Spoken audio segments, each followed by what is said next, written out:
Excuse me.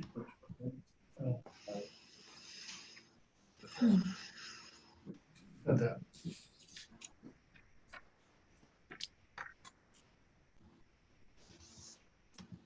Okay, go ahead. Okay, it's 4:01 and the meeting is called to order. First item on the agenda is approval of minutes. Do I hear a motion? I'll make a motion to approve the minutes dated 5/6. I'll second it. All right. Is there any discussion? No? Okay, so minutes is approved as read. Second item is topics from the floor. Wake up. Lynn, 5 minutes. you need to ask for a vote on the minutes. Actually, I didn't think on Robert's Rules of Orders, we needed to do that if there was no discussion. Still got to vote.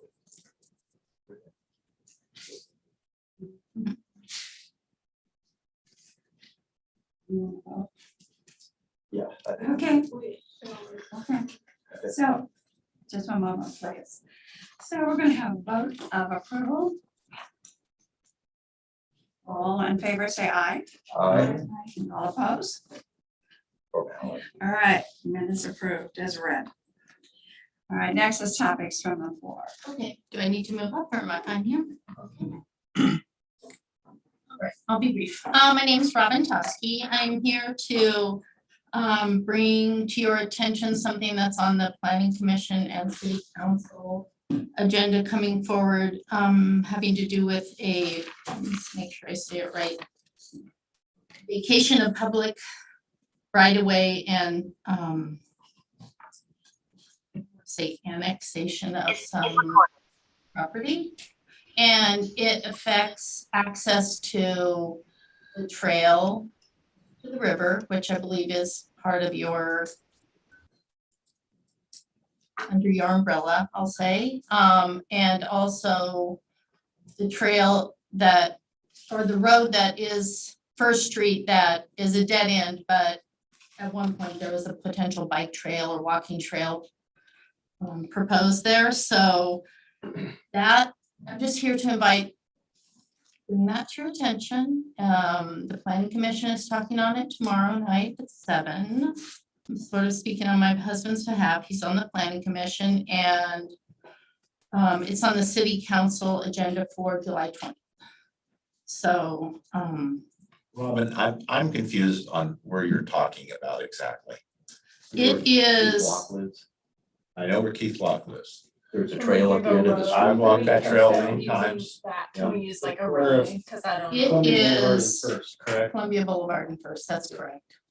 Okay. And then there's been a trail that goes down at an angle down to River Street at the end of that street that they It supposedly. would drops you want to onto get rid of. North Yeah. River. So what's Into view corridor right through So there. what's being proposed or what's on the agenda is for that property to be given to the landowners around there. give it to Keith Lock and the people on each side of the road there? And Diane Dillard, there's 4, Diane Dillard, Keith Block, Williamson, I don't know the first name, and Sue Jones. Kind of you So around. if they do that, then you wouldn't be able to walk down that trail anymore. Um, You'd be going across private property. private property. I mean, there might be some kind of, but 'Cause they'd like to arrangement eventually made, I don't develop know, it. that That's isn't, what they want it for. They want it for what? I think they want it for development purposes. yes, Oh, they want to develop They it. want Not to just to develop it. increase their lot size and have a nice bigger lot for more planting, they wanna develop it. tear down, I think what's there, some of what's there. You know the proposal, The proposal for the, yes. For the vacation, I the don't know, vacation of the property. do I know the proposal? I Yeah, don't know what you proposal mean, that they what want. the plan that they're planning on doing? Yes, I think, we were one of the probably 8 property owners that got, alerted to it, and it does say for development, like multi-unit development. But I don't know the specifics, sorry. Now, were they gonna pay the city for this property? No, So they, Right now, they were gonna, so the city was, the proposal is to give the money, to give the property to the city. And then they take and develop that property by putting a house or condominiums on the property. correct, that I is think it's my, one of those like street vacation where they vacate Yes. the Right, streets but- that are there but- and they become private. But that's, it's gonna be, there's no, yeah, and they're not gonna pay the city anything, and then they're gonna develop that property by Correct. putting houses on it. Or sell it condos. or develop it. I don't even know if they're going to develop it. Okay. Rick, from what I understand, there would be trail. This, I haven't heard it to the planning commission, but a huge trail going down through that area to the lower area, like the old road used to turn Yeah, around. I remember that. So that's what I heard was the plan proposal. So that people can get down, utilize a trail that would be paved. Maybe Jan knows a little more, I'm not certain, but I'm just saying that that's what's proposed. So I'm answering the question or the remark that you said that the owner would take all of that property and develop it. And I believe the owner has ideas of getting easements back to the city for trails going from Columbia Boulevard and First Street on down to the marina. You know, my feeling on it, for what it's worth, is that, you know, I use that trail pretty frequently. And, you know, I think it's public property. You know, we're taking something away from the citizens. My feeling is that can only be vacated if the city had, you know, a trail developed through there, our property that the city didn't vacate.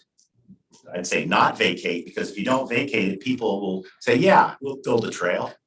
But if once people have it, I've seen what people do, you know, maybe I'm a little cynical, but if the city's, Doug, you're in the, you know, if the city's gonna do that, there needs to be an easement through there that's legally, so people can walk down through there. I think this is very important to all of us to figure out kind of what condominiums or whatever's going to be placed there and how the condominiums can help the city as well as take land away so that you can make more condos or whatever. So I think that this hearing at the planning commission is extremely important. I'm glad you're here. Yeah, so I'm kind of as an awareness piece, I'm not an expert on It's it. also I'm a little lost here. I think what I'm hearing is they want us to give that property to the landowners. Then the landowners can do whatever they want with it. They can put condos there. Who gets the money for the condos? The landowners? Yeah. So they're taking something for the city For free. for free and making money off of it, Exactly. is what I'm getting at. Yes. The other thing too is you drive down Columbia Boulevard and you make that right-hand turn, the question would be is, would you lose that view corridor to the river? Because it's kind of a true river view. It sounds to me the only people who are gonna benefit from this are the people getting the free land. Matter of fact, that gentleman approached me and I said, come to the Parks Commission if you can. And he says, well, I'll be at the Planning Commission. And then, so I don't know what's gonna happen at the Planning Commission, if they're going to do anything or not. So anyway, I said, come here because you folks deserve to hear it first. Thank you for telling us about it. Yeah, so, yeah, you're invited and encouraged to come tomorrow at 7. Yeah, can we get a piece of that one too? Yeah, do we need to make a motion, maybe to say how we feel or No. feel? Absolutely not. All right, thank you. Afterwards. Thank you, Robin. Well, Emily has her hand up. okay. I also have a couple of questions about the topic at hand. Okay. Just because I'm still kind of new with this, so I'm just wondering if you're able to clarify for me on these types of processes. So in my perspective, it appears that there's going to be a proposition to give away city-owned land without monetary exchange or benefit to the city for development, private development that benefits a private party with no guarantee of public access or further use. Well, I think that's what the hearing's about. Okay. The owner of the property who wants to vacate the city to vacation or vacate the street and the street right of ways will give his explanation of what kind of development he wants to do for the city. So that's all I know. But any development he does is gonna benefit him. Is it an actual hearing tomorrow night, or is it just the thought is being put out there and the planning commission is gonna weigh in? It's the first step in many steps, but you have your 5 minutes and I would use Okay, it the 5 minutes. wisely. I was wondering. I have a couple quick follow-up questions. Now, is this something that has to have permission from the city in order to happen, and who gives that permission? The council, Okay, and then is there ability for the public or members of this committee to contest? every meeting that we have, including this one, the public is invited and has 5 minutes to work through any of their concerns. If it happens to be everyone in the park commission shows up, it's 5, 10, 15, 20, 25, 30, 35, 40 minutes of testimony, And if you want it that way. So I think that all of that is pretty important if you believe that this is an important issue. Okay, and then to follow up on that, regarding comments or statements made by members of this particular council at that particular meeting, what possible consequences, repercussions, or anything comes from, say, a member of this council having a particular opinion about the proposal at hand, if they were to verbalize that, hopefully appropriately, but what then is our limitation or expectations on that? The planning commission will deliberate and come to some decision. And the petitioner has a right to, Jen, correct me if I'm wrong, to, if it isn't favorable, to petition the city council to hear it. But the planning commission will be yay or nay for the vacation of the property. And if it's favorable and the owner gets the go ahead, the green light to vacate the property and make a deal with the city of some sort of giving some property back or some kind of easement or some trail kind of thing. If that's the deal, then it comes to the city council. And I believe it doesn't have to come to the city, it has to be ratified by the city council, any kind of vacation of any property. So we would hear that, we would hear testimony all over again. And then we would take that testimony in importance from the planning commission. And so what happens, the planning commission shows up here and says, or the city council says if they favor it or not, why they favor it, why they don't, those kinds of things. And it's open then to, prior to that, it's open up to public opinion, and I believe the mayor will open that up to opinions at that time during that hearing for all people in favor and all people opposed. Did I say that right? Yeah, the planning commission will make a recommendation. It is not a public hearing formally, but public will be invited to testify if they would like to. And then city council will have the formal public hearing and take into account what the recommendation of the planning commission was and probably the summary of testimony given at that meeting. I don't think there are repercussions of you as a Parks and Trails Commission member showing up to testify. I don't think you would want to represent the views of the entire commission if it hadn't been discussed. Right. But there's certainly nothing against you testifying as a citizen and a member of the Parks Commission. And what time's that meeting tomorrow? It's at 7 o'clock, and the public hearing, as Ms. Chomsky said, is July 20th. I don't know if we've set a time yet, but that's tentatively when the public hearing will be. How long would the process take for them to get the okay? I mean, how long would So the decision is made by the council unless they decide to continue a hearing. Sometimes hearings can be continued. And then if the council moves forward, then there is an ordinance drafted, and that ordinance is read first reading, second reading, so that's over a series of 2 more council meetings. So the whole process can take a month and a half once the council hearing has occurred. it's still pretty turnaround? I just wanted to add, those of us on the commission, we got this reminder from Lynn, and I think maybe it's a good time to bring this up, but at first glance, you might think, well, how does this affect the Parks Commission? But if you go back to the purpose of this commission, the Parks and Recreation Commission acts in an advisory capacity to the City Council in matters pertaining to the operation, planning, development, improvement, beautification, equipment, and maintenance of public parks, trails, public bicycle and or pedestrian ways, vacant park properties, public squares, public recreational facilities, and publicly accessible buildings and associated grounds. So I think it very much applies to us. This is a city piece of property with a lot of potential, so I think it very much involves us.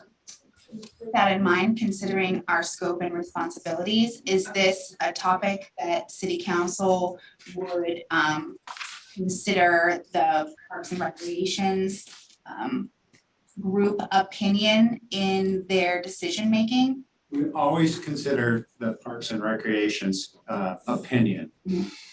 Now, almost anything that has to do with parks. So that's what this meeting's for.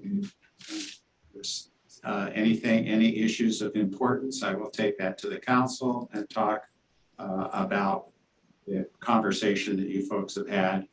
And if you're going to vote on something, what that is, and those recommendations come forward to the council.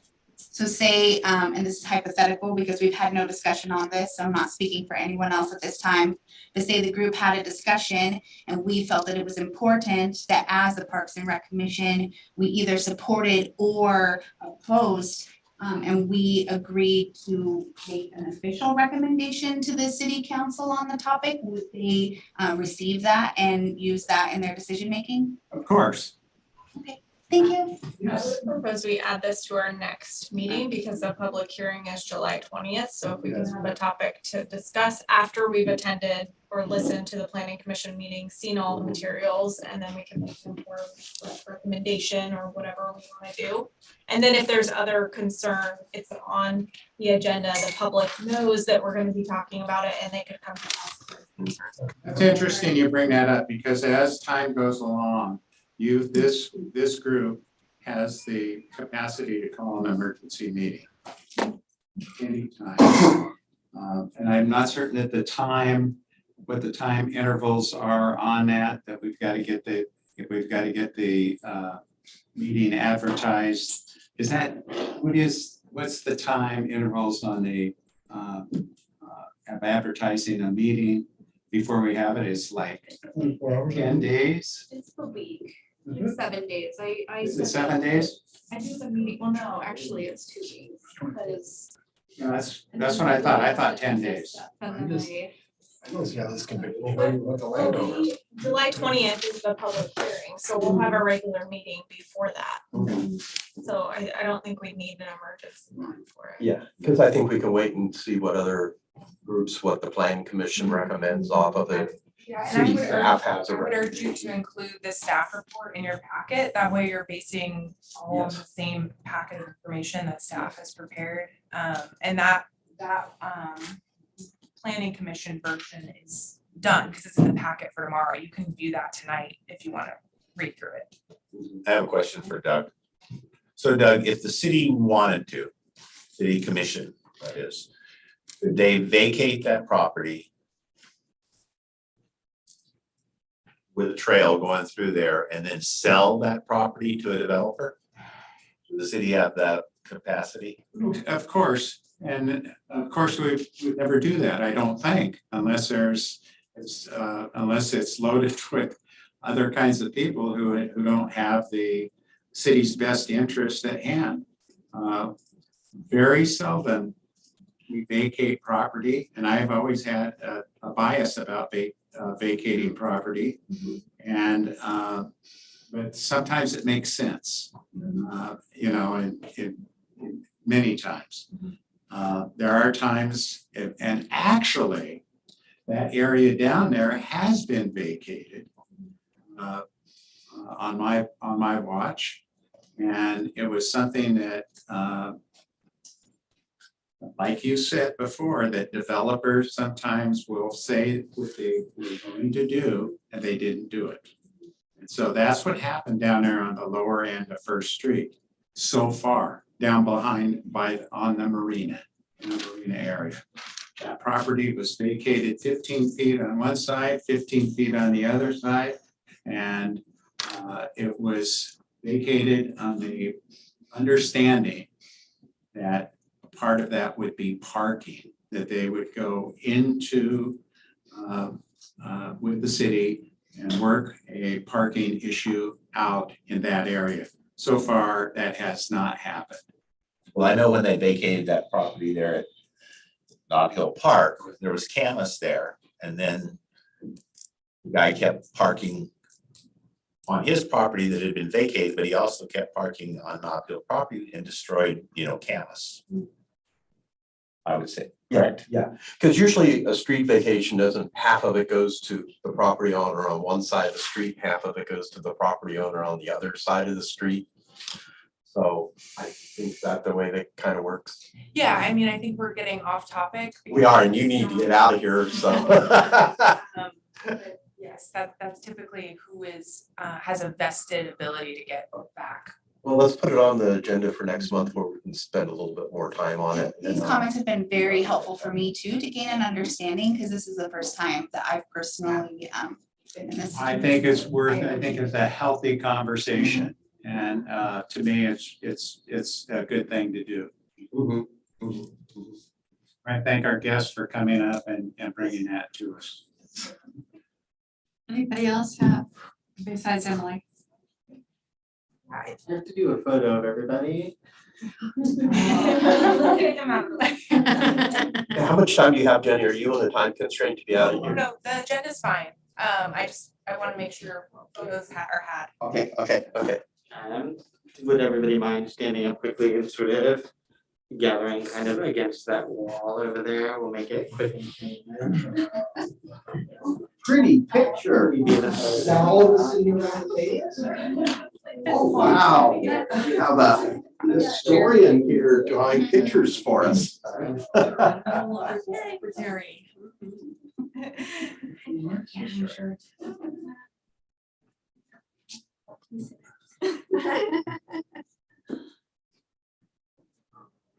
Get us all. Or? I'm gonna say we might have to do you mind scrunching in just like a little bit?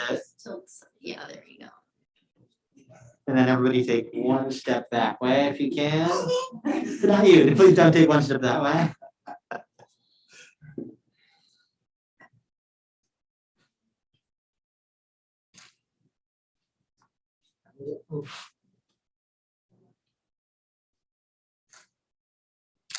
Everybody ready for a picture now that I've taken 3 hours? That's not here.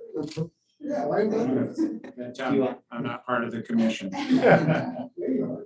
I'm just take pictures of the people that show up in the pictures. All right, cool. Thank you, everyone. You're part of our jam.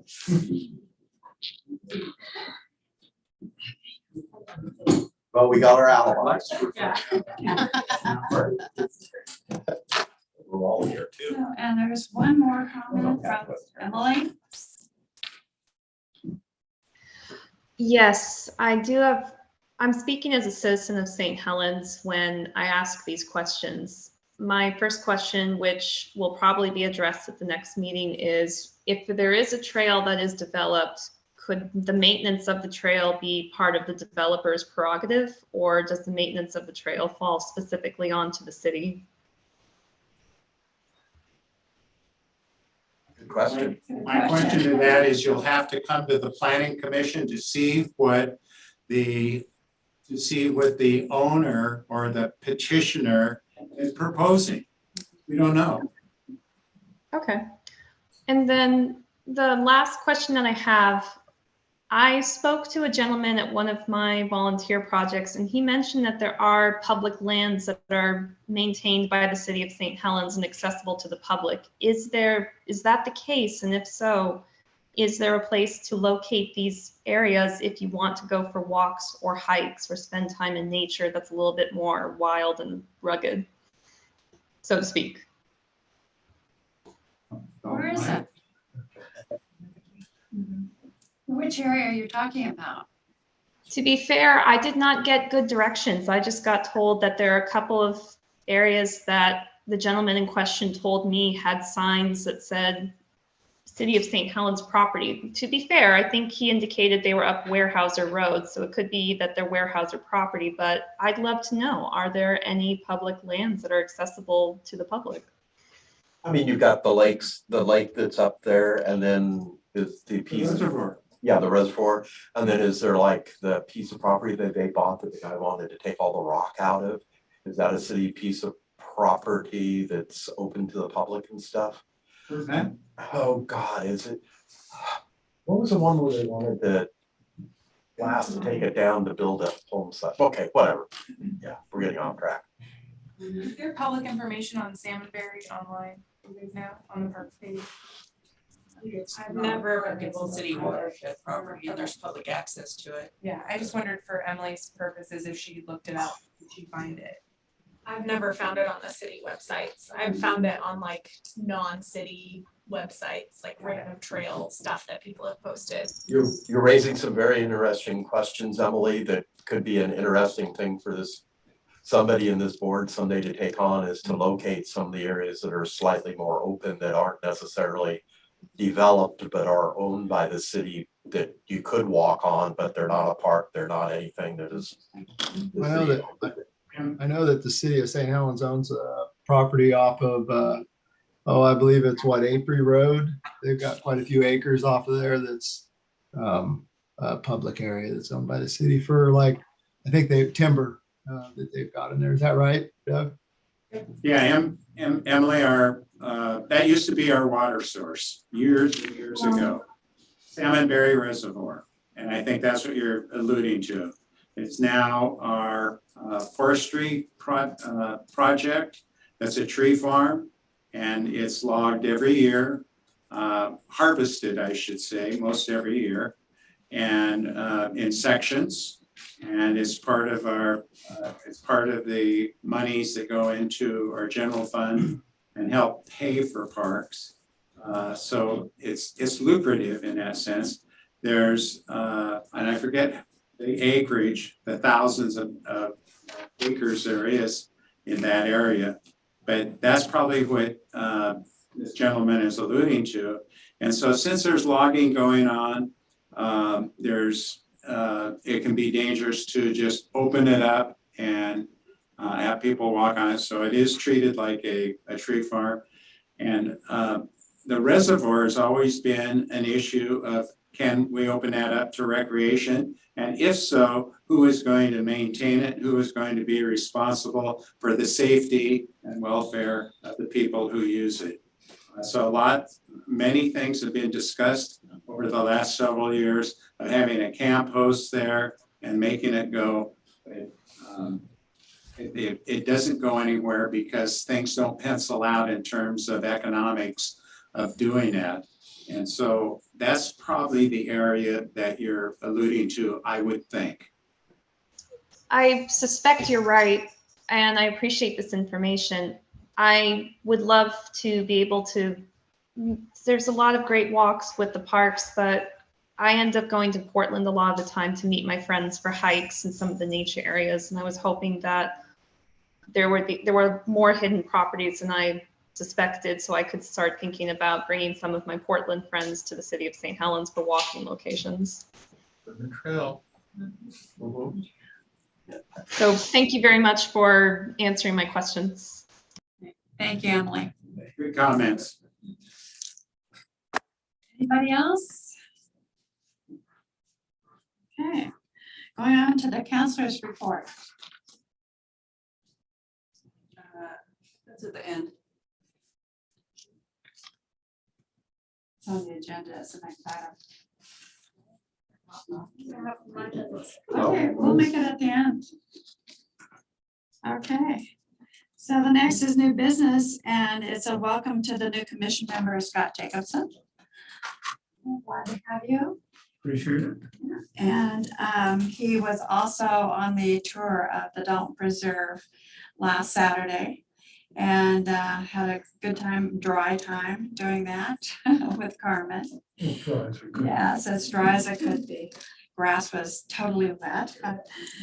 Anyway, yeah, and so he's asked to be on the Columbia View Park, be assigned that park, as well as a Hein Human Park. So he's assigned in that new printout that I gave to everybody today, updated. You want to say anything? Oh, no. No, all right. Aspired to be worthy of the appointment. Right? You will be. Welcome to the cool kids. Yeah, so the next item is Riverwalk Phase 1 project update. Jenny. I think we're gonna get technology sorted. So we can pull up some images here.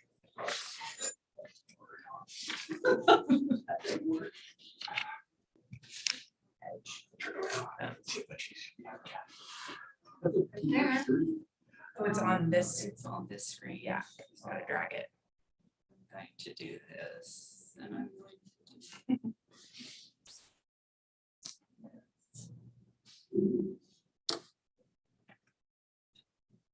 And then let's shrink.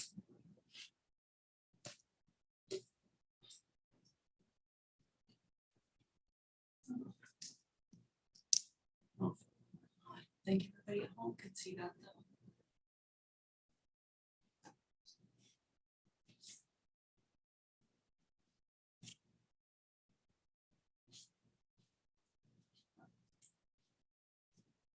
Just do two. No, click two. Yeah. Share that and that. Here we go. Okay, here you go. Thanks, Jerry. Like a learning experience every time. It's really hard to see. So I wanted to come to this body because we are advancing with the Riverwalk Design, which you've hopefully seen the site plans behind you. We had an open house for those a while back. So that was kind of a 30% level, and we are advancing into 60%.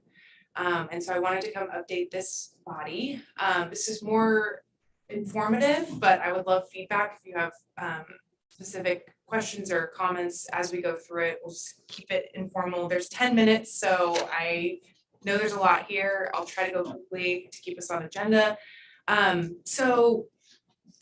Mayor Reed is our landscape architecture firm, and they like to do these sort of like idea boards or brainstorming boards to help ground them in the place that they're designing for. And so this was kind of one where they just looked at the different wood pilings that are around Columbia View Park, and the old history of shipbuilding and other industrial remnants on the site.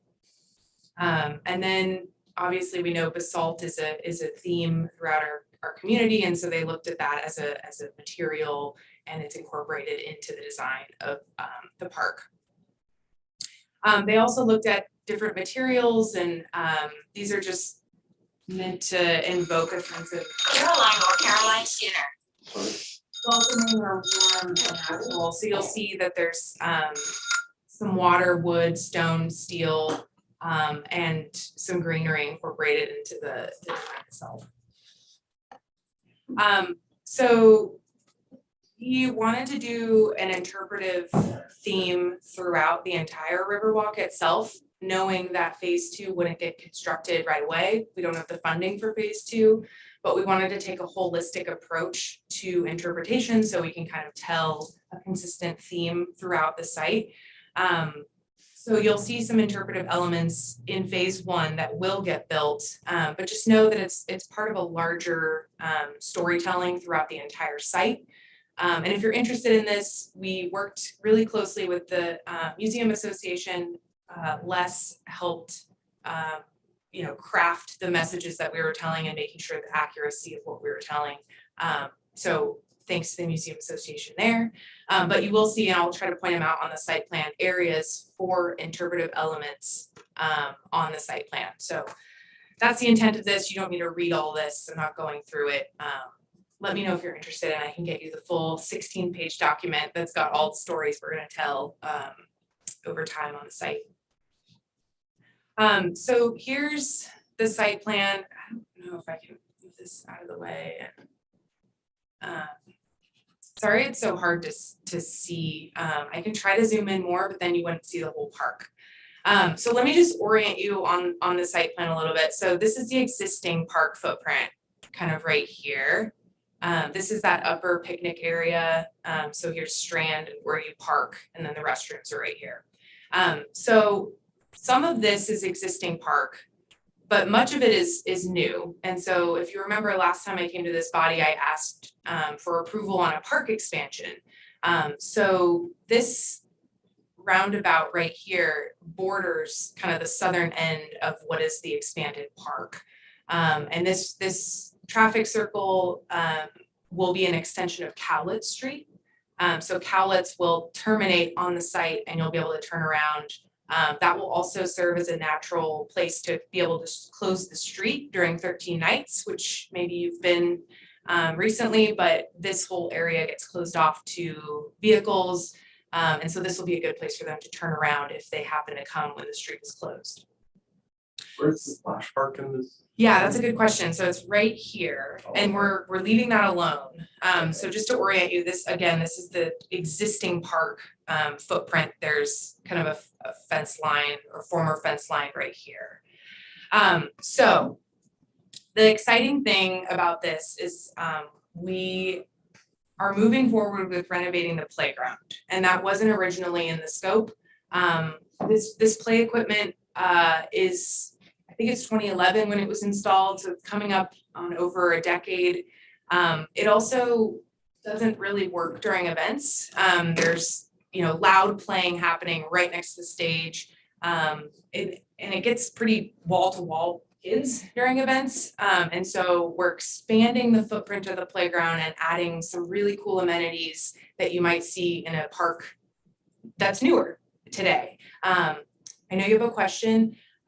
We are going to talk about each element of the playground. So if that's a question that you're going to ask, we're going to get into it.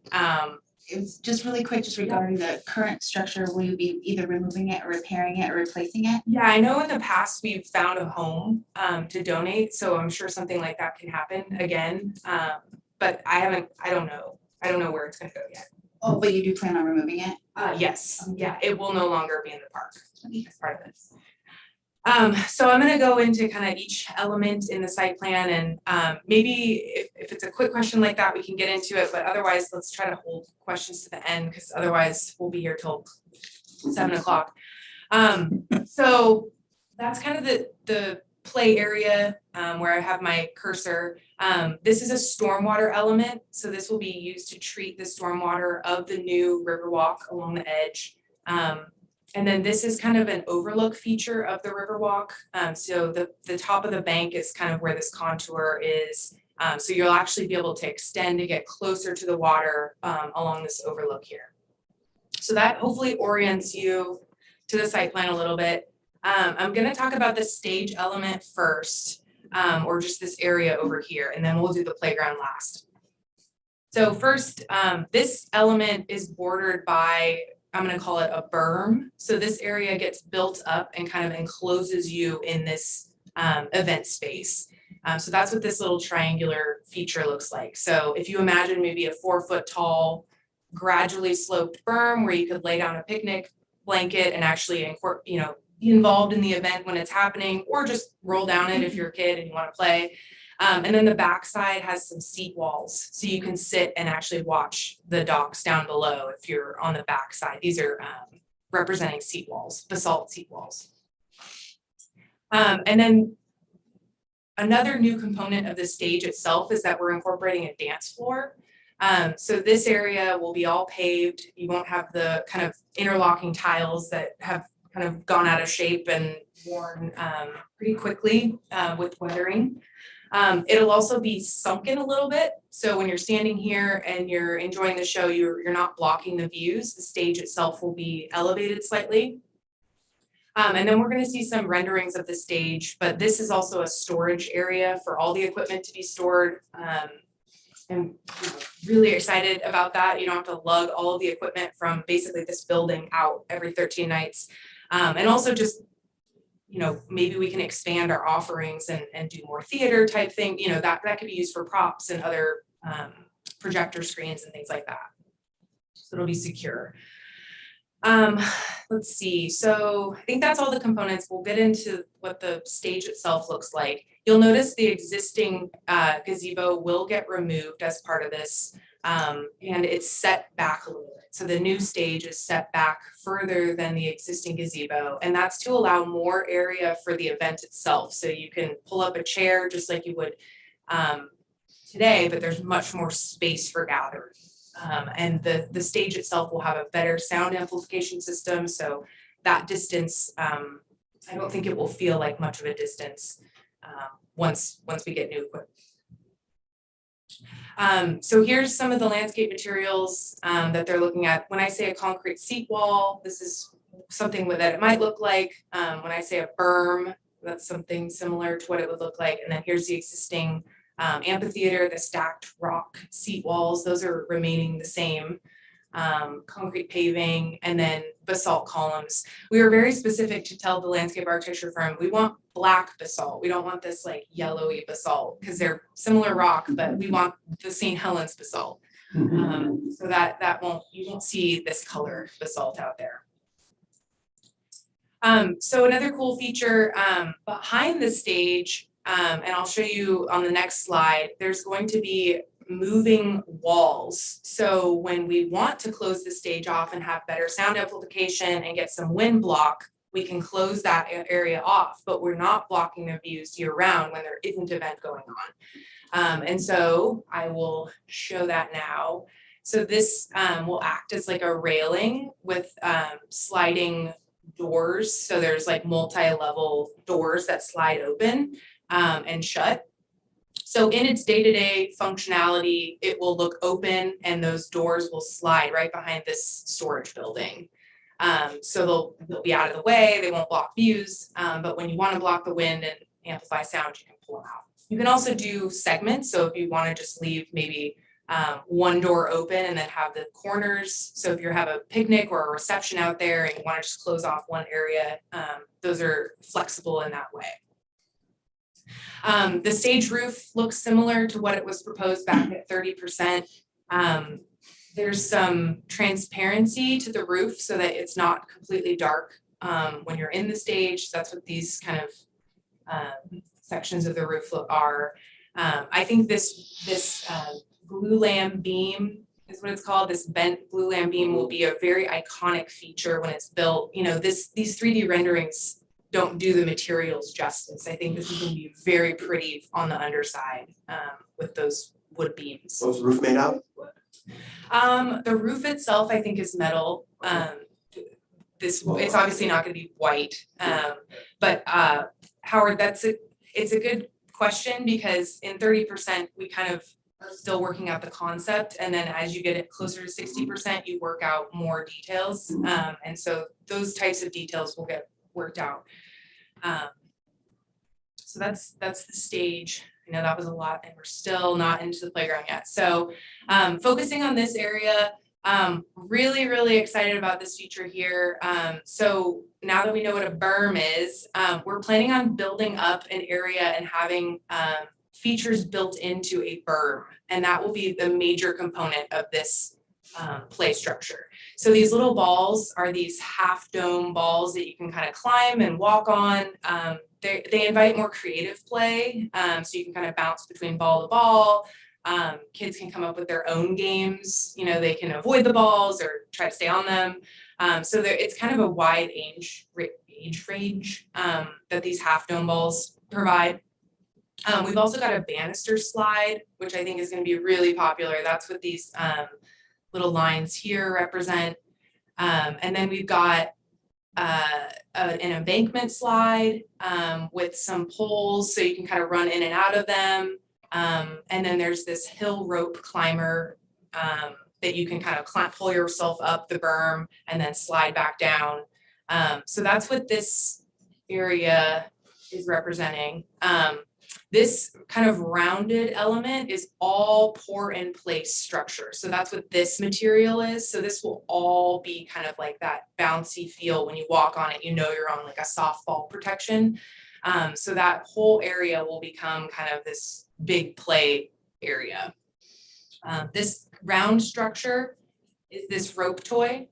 And so we wanted to install play equipment that kids could kind of hang out in for a while because of the nature of this park being for events. And so we wanted this like multi-level, can accommodate a lot of kids at once. They can all kind of hang out there, less active than the play structure that's out there now.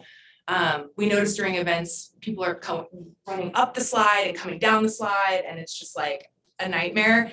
And so we wanted to put in equipment in that could accommodate a lot of kids and for a long period of time. So I think I described all the elements of that. Next to the play structure, there is another structure. So we're gonna call this the pavilion. So this is a good area where you can picnic, watch your kids when they're playing, but be under cover. And so I think the next slide will show what that structure looks like. It's got a painted glass roof, and it will hopefully invoke water-like texture. So here's a side profile of what that would look like. They're thinking a lot about how this is going to look kind of in proximity to the stage, since you've got two structures, and just making sure that the material choices are similar. And so here's a rendering of what that covered pavilion might look like. It's pretty simple, but I think the reflection of the textured glass will be really cool onto the concrete below. So I'm excited to see what the architect does with that. Okay, so moving on to the Riverwalk itself, there's a couple different components of the wall structure. So this blue represents gabion retaining walls. These are wire mesh with rocks, and they are placed on these blue areas. And then there's also some concrete retaining walls that have textured wood type. So you can make concrete look really similar to wood. And that's in these pink areas here.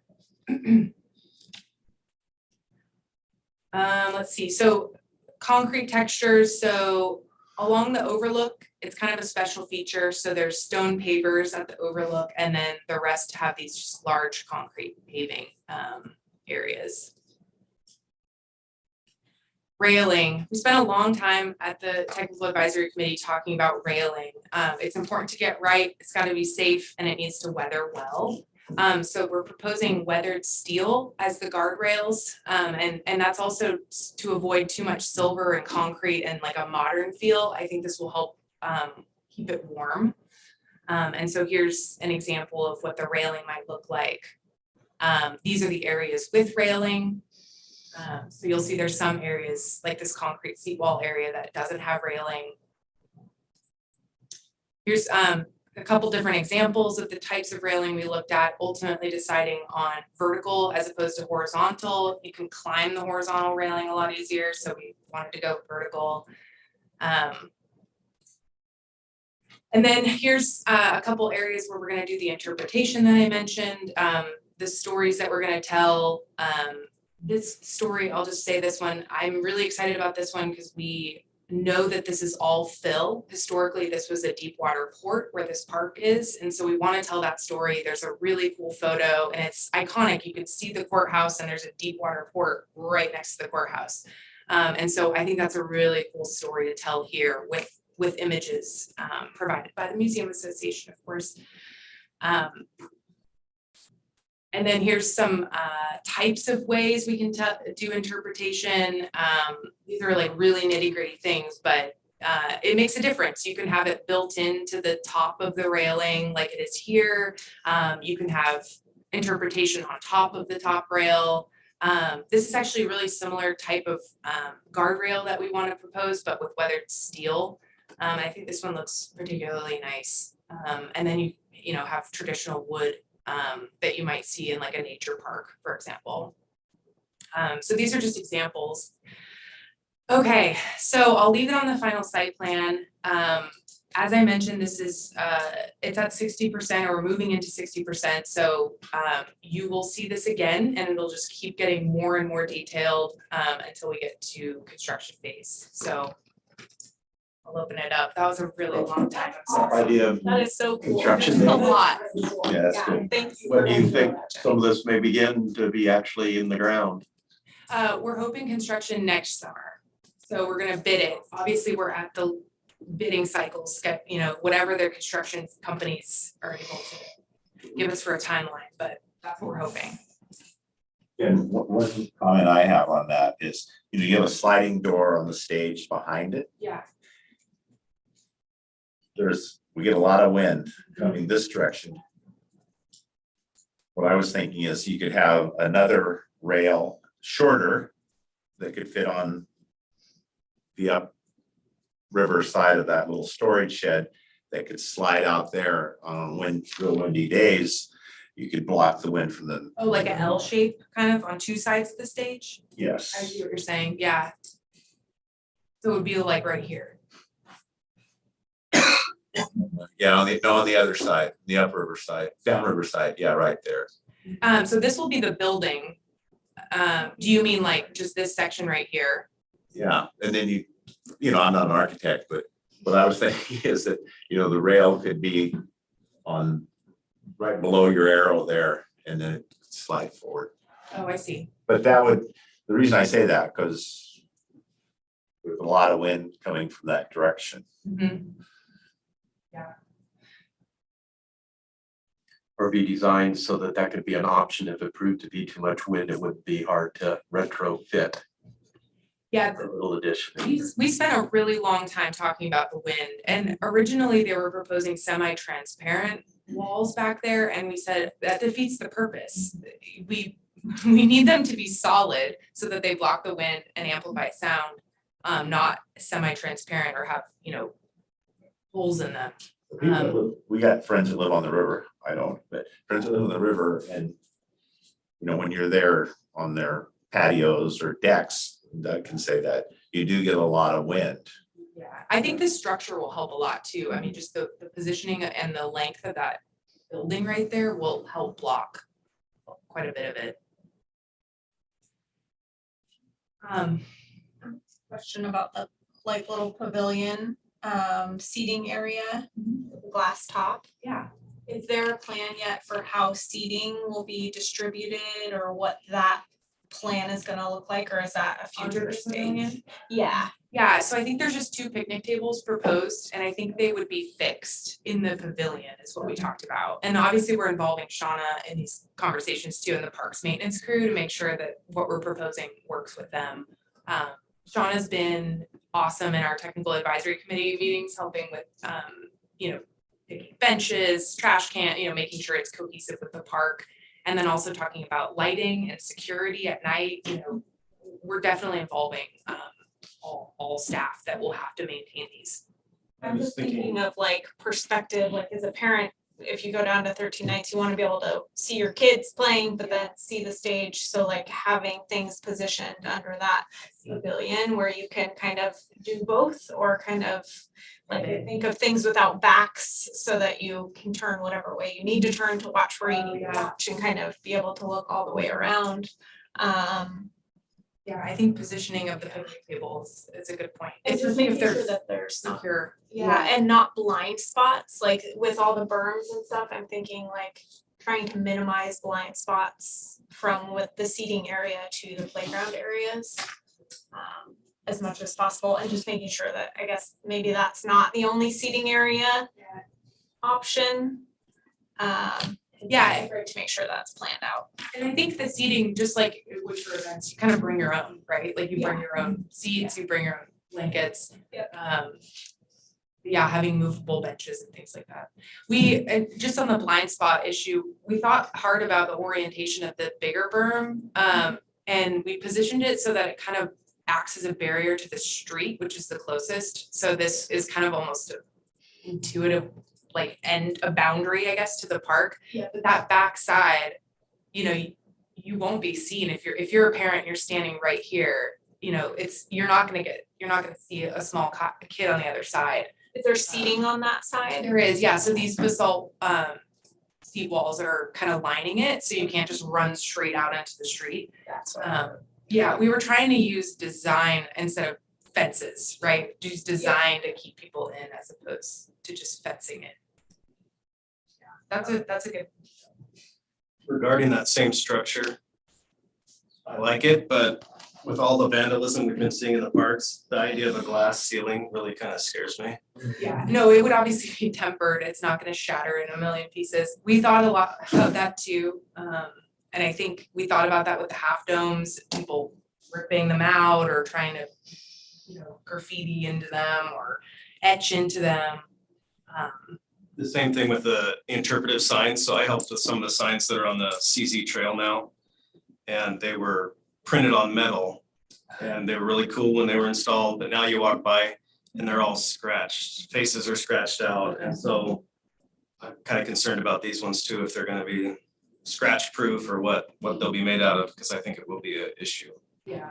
One of the things we discussed quite some time ago about signage was artificial materials that's inexpensive, that looks like metal, and people won't rip it off. This was during the rip-off period of people getting all the metal that they could. And so it makes very much sense to get a material that can easily be replaced by a 3D printer, just like that. And that makes up for vandalism. Yeah. I think that's our only answer at this point. Yeah, the problem with the metal scratching is that then you just have to replace it. If it's painted on, you can just clean it.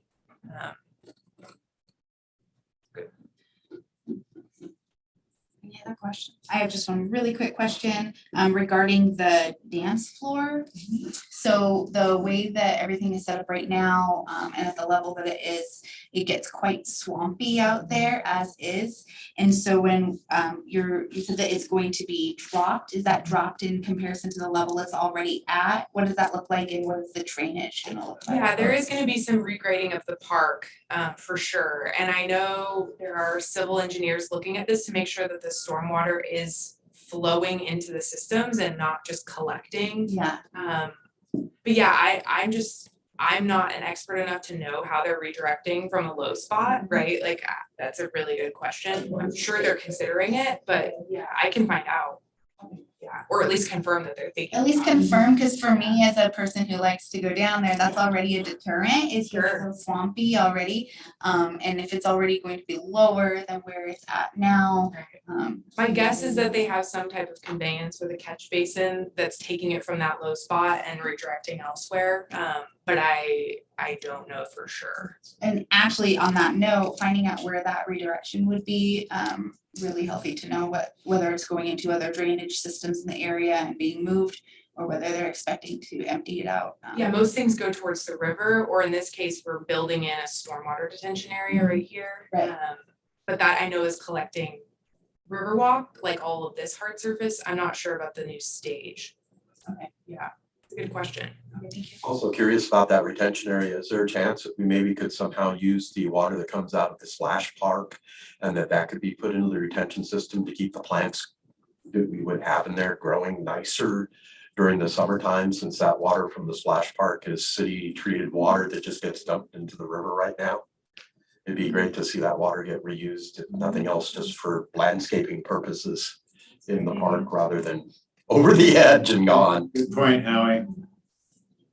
Could also be an area if you had a way you could have a solar demonstration, that you could have a solar pump. The water from the splash pad could go into that and then be pumped out with solar power into different landscaping in the park also. Yeah, kind of neat demonstration of what you could do. I'm all about Okay, well, I'll come back when we get this further refined, and I'll hopefully have answers to these questions too. Thank you so much. Yeah, thank you. Thank you. See you tomorrow night at the planning commission. Yeah, I'll be there. Next is Paul Barlow, the current state of bicycle lanes and sidewalks in the community. I'm here. Yeah, I plan on being down there today, but in person, but I have my granddaughter still with me, so wasn't able to. Yeah, on the bicycle lanes and sidewalks. So I guess the first question is on the sidewalks. I know that I brought this up before, but are notifications to, violators, is that something that's like complaint driven? So say if you wanted to, you can park on a sidewalk as long as your neighbor doesn't complain about it multiple times, or how does that work exactly? Sure. Anybody know, or? City's pretty lax about that usually. Okay, I'm just. We haven't heard, the council hasn't heard any issues, or we haven't made any decisions on how that goes. And, it's been kind of a non-issue to this point. I know that some time ago with skateboards and sidewalks, there was issues of how we were going to enforce the skateboard kind of issue. And the sentiment on the council was this, and with the police, was move them to the bicycle lanes that are there and keep them off the sidewalks for people who are in the commercial sector or anywhere else. So, it's just been a non-issue up to this point. Paul, what about you? Have you heard things? Oh, well, yeah, I mean, I hear stuff from customers that come into the shop. And so, and I know it's tough for the city. They can't police everything. I was just kind of curious because I know there's people that park their vehicles right on the sidewalk continuously. And, I see it when I go out and about and I run. I just was kind of curious if it's, do I need to pick up the phone, or do I need to tell people that mention it to me, customers that come into the shop? Do I need to tell them, hey, just, make a complaint? The more complaints that are made, it's, going to elevate it, I guess, what it kind of sounds like. The reason we don't hear about it is that that's code enforcement's issue. That's a staff issue to enforce that. We just don't hear any of those kinds of complaints, other than what was on First Street. And First Street was kind of grandfathered in that people could park their cars up on the sidewalk, and that's no longer correct. We made parking illegal. They put one tire up, or one side of their car on the sidewalk and the other on the road. And that's just the way it had been done in this city for years and years and years. And it seems like about 4 years ago or 3 years ago, we put an end to that. When people are unloading and that kind of thing, it makes sense if they are unloading their car with material that they're bringing in to their home. That makes a lot of sense, but otherwise, no. So I have a question. If it's consistent and somebody complains, would they go to the non-emergency number of the police department and then ask for code enforcement? Yes. Find out about that. So did that help, Paul? Yeah, I think so. And looks like Shauna's got something to add, maybe. Oh, I was just gonna say that. So any sort of code enforcement issue, and that would be when you'd want to call non-emergency, you'd want to have the address and the information, because they'll ask you for all of that. And then they'll have code enforcement come out and look to see if it's violating anything, and then they'll go from there. But they will enforce it if they know about it. So definitely have them make a complaint about it. Okay. I do. That answered my question. The other thing that I've noticed within it's been like this for as long as I can remember in town, but there's stretches of the bike lane. They're just you're not going to use the bike lane between like it's basically on the streets of like 4th Street and I believe 3rd Street between like West Street and Columbia Boulevard and Old Portland Road. That's kind of the worst area. There's cars, garbage cans, you name it. I mean, you know, you're never gonna get down that bike lane. So my thought on that was, you know, would the city entertain the idea of a shared roadway and paint, you know, for that stretch of the bike lanes that are problem areas that you can't seem to get the cars to quit parking on it? Would it make sense to entertain something like that? You know, one of those shared roadway, and just mark it so that, I don't know. That was kind of an idea, or thought I had. Well, I kind of think the council talked about that years ago, and it's a philosophy of, since we have codes and since the bike lanes are there for bicycles, they should be there for bicycles. Otherwise, why have them? That's what they're not usable. They never have been as long as I can remember.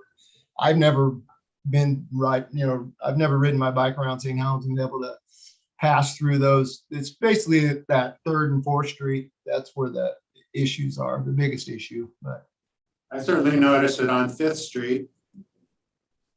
Yeah. Well, I would recommend the same thing, calling code enforcement with the roads that there's issues on, so that they can look up the codes and see what needs to be done. And then they can make a recommendation if there's new lines that need to be painted, or maybe those codes are not going to work for that area, or send letters out to the homeowners. But it is a code thing as well. Okay. All right. That's all I have, I think.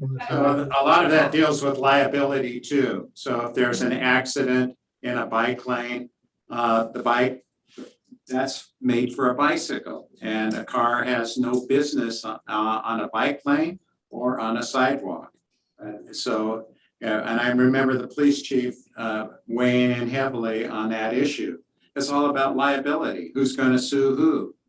And so that's for all of that. So yeah, it's just one of those things you hear some people complain about, well, what are cyclists riding in the road, and it's like, okay, well, you have bike lanes, but you can't use them. And, I mean, it's kind of, you know what I'm saying? It seems kind of counterproductive if you create bike lanes for people to ride their bicycles in, and then they jump out on the road, then cars complain because, cyclists are in the road, So anyways. And I, since you're bringing up bicycle questions, Paul, I kind of got one over by Walmart right now. The bicycle lanes over there to me are almost unusable from the construction that's going on. They've got a chain link fence at half of it, and then you've got cones. So there's probably barely 3 feet for a bicycle to ride, and you've got pedestrians on both sides there. I'm wondering if there shouldn't be signs temporarily that warn people that bicyclists may be in the roadway in that area. Yeah, there should be. Yeah.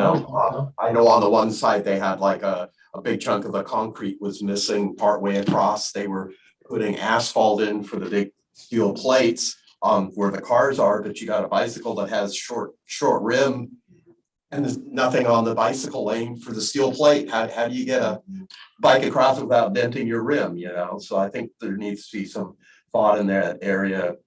I know it'll end eventually, but for right now, there needs to be a little more thought of how bicycles and pedestrians are getting through that area when there's been narrowed so much, because there just isn't room for a bicycle and a person to be walking in there. So thanks for bringing that up, Howard. That's my only comment. Great. Any other questions for Paul? Okay, thank you, Paul. Thanks. Okay, next is park update. Herman, for Godfrey Park and Civic Pride. Gonna do updates on Godfrey and Civic Pride. I'll do Civic Pride first. So that's the one that's over by Eisenschmidt Pool. It's 1.2 acres, and that one is considered a pocket park. In looking through the master plan, I think the most notable thing is just that the visitation on that is the lowest of all of our parks, which I think we could all have figured that one out, but it's at about 7% based on when that survey was done.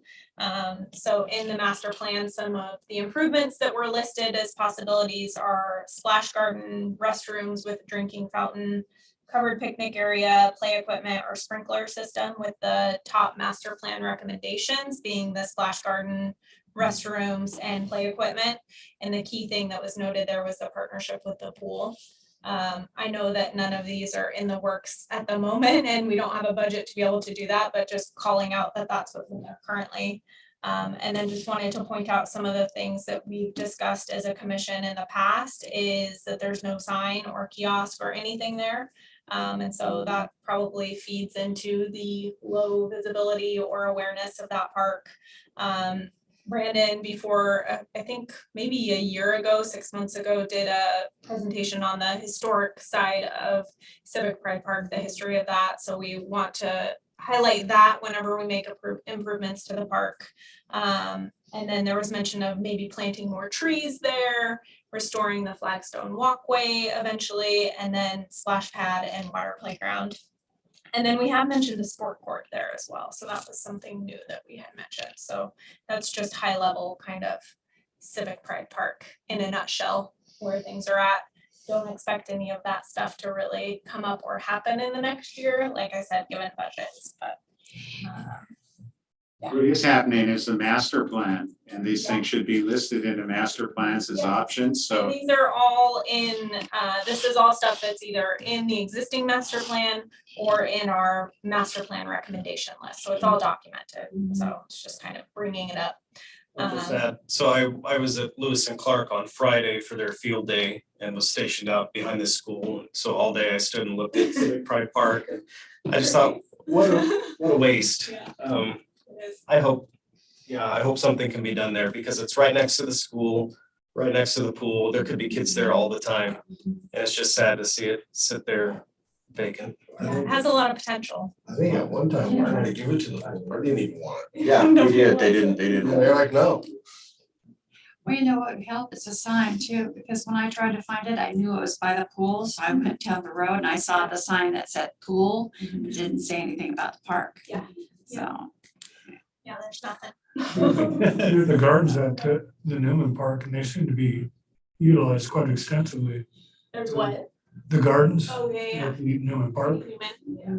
I would think that'd be a good spot, at least over by, away from the pool, by the houses, there's a flat area where they could put a shed on. Yeah. And then it wouldn't take much, because 3 sides of it are already fenced, to put another fence around in the front of it, and you'd have that all cordoned off for it to do some more gardening there. Yeah, but I think the garden is at Honey Himmler are maintained by the senior center. Is it? Which is right there, so.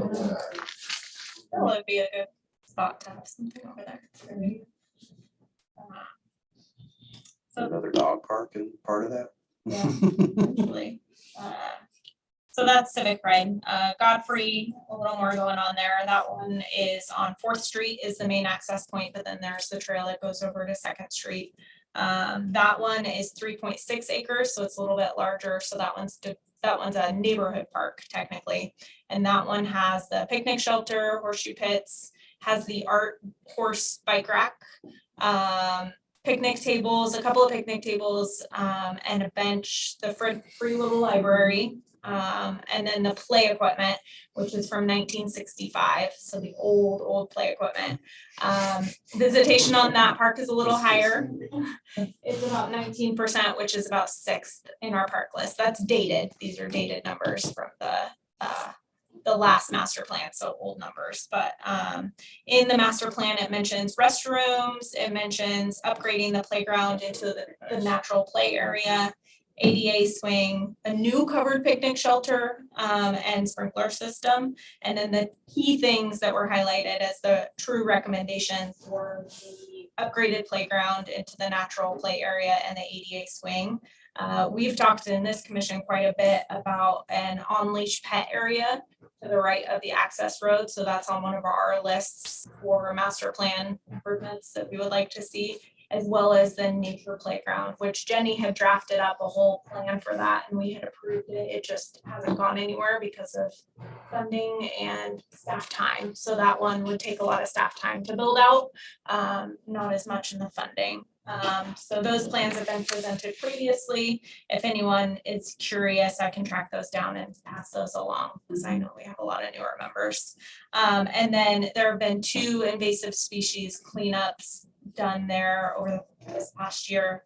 And then we do have a donation that we can use at Godfrey Park for cleanup of invasive species. It's $500, right, Lynn? And so we want to use that. I was looking there earlier today. I just kind of walked around a little bit, and off to the left of the path, kind of when you go into the wooded area, there's a lot of ivy back there and blackberry bushes kind of climbing up, and so it makes that whole area unusable. So my recommendation would be if we can get cleanup to kind of happen back there and focus that for that $500, whatever we can get out of it. A little bit of that area too, I think, will be not quite sure where some of the property lines were when you get up into there. It got marked, and I don't know if there's stakes or something back there, but I think a lot of that is ours because I think a lot of the properties up above were kind of encroaching in on the park. So I think we have a lot of room to do cleanup on city property there without having to worry about getting close to the lines. And there's plenty to do. But I do see a lot of the ivy dying off the trees from in the gully area, whatever we call that, from the 2 cleanups. So it's nice to see that starting to fall off. So it's nice to see. Yeah. So again, no major improvements for this year because of budget stuff, but at least we could do some cleanup there. Well, I was wondering when Jenny mentioned that they had to take out some of the play equipment at Columbia View, can it be reused for Godfrey? I don't know, maybe. I mean, the whole vision for Godfrey, because it's got the trees and it's very natural, there was to do it into a natural playground, so that wouldn't fit that theme. I don't think that would be the right park for that. That's a good guide for that playground Yeah, stuff. I think there's definitely other areas in the city that it could work. City Pride might be a good idea. Since there's nothing But there. one thing you want to think about with that playground is if we do relocate it somewhere else, which we haven't discussed, we will have to put down approved padding down, which is about $100,000 cost, depending on where you're putting it at for the safety fall protection. So just something to think about. So just relocating something would come with an additional cost for that. So we'll have to look at that all as a package. Part of my questioning on that too, when I had asked regarding the existing play structures, is because there's actually quite a bit of structural deterioration that exists on that, including raw and exposed pieces of metal in areas on the structure where children put their hands. And so if they weren't going to remove it, I was going to ask about what their plans were in fixing the current damage. And so there's quite a bit of rust and exposed sharp metal, and so it might be more dangerous. Yeah, that play structure has kind of reached its lifetime. That's a good point. I just think, so kind of on that topic too, kind of interesting. So I think she said that was installed in 2011. Godfrey Park, you've got play equipment there from the 60s that I personally think would be a shame to tear it out. Oh, that slide is incredible. Right, but a lot of that- Kids in town, that's their favorite slide in town. The thought with the nature playground was, I know when Thad and I had talked about it previously, his plan was to take that slide and put it into the hillside. So you would still be reusing the slide, but it would become like a hillside slide instead. So you're still reusing that. Yeah, so I feel like that would be something key that we would want to make sure we don't lose. Yeah, 'cause I know. It's great, yeah. They grew up in St. Helens, has gone down that slide, and they're still kids. That's their favorite Right on slide. there, right? Right, I've gone down that slide. Yeah, I have too.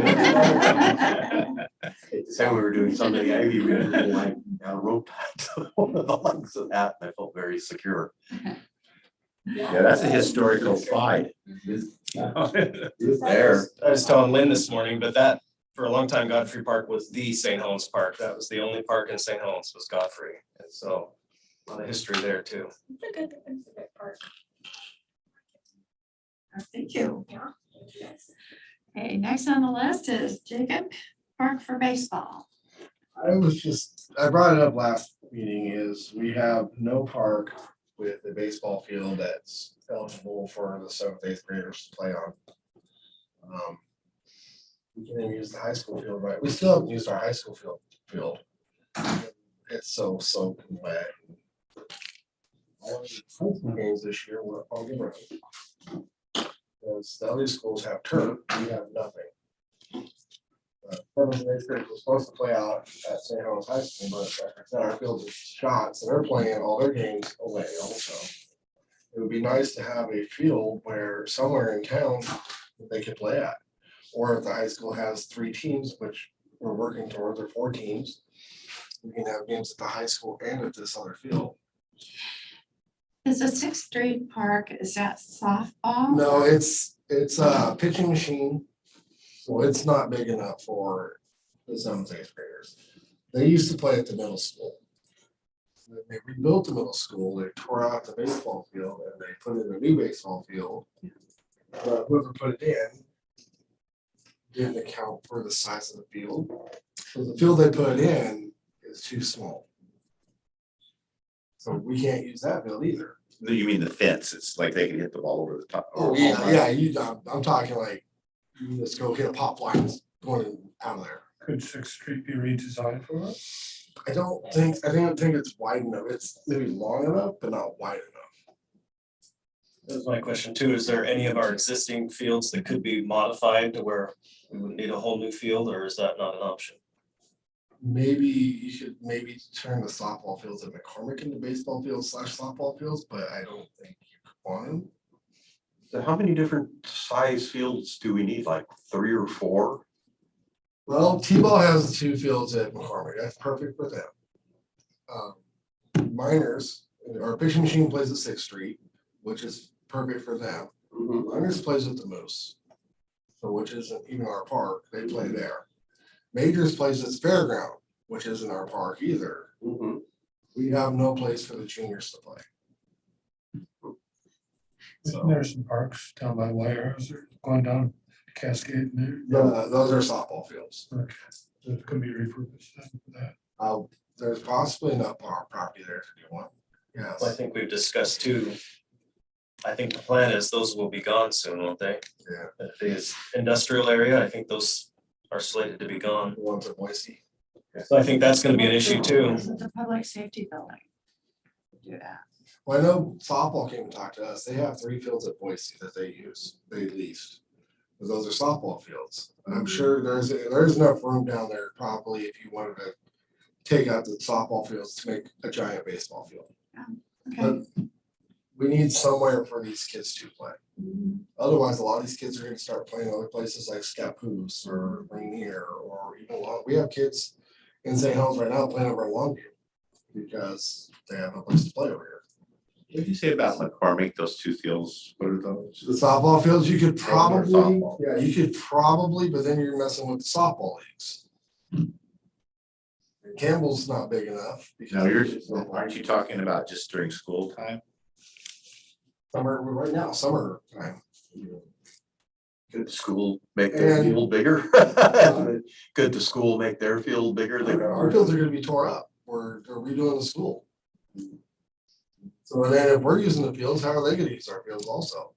Yeah, no, I thought you said that other school redesigned it and did. The middle school. Yeah, they didn't think about their students being able to play soft or play whatever ball. Baseball. There is no junior baseball field or even like a high school baseball field within high school.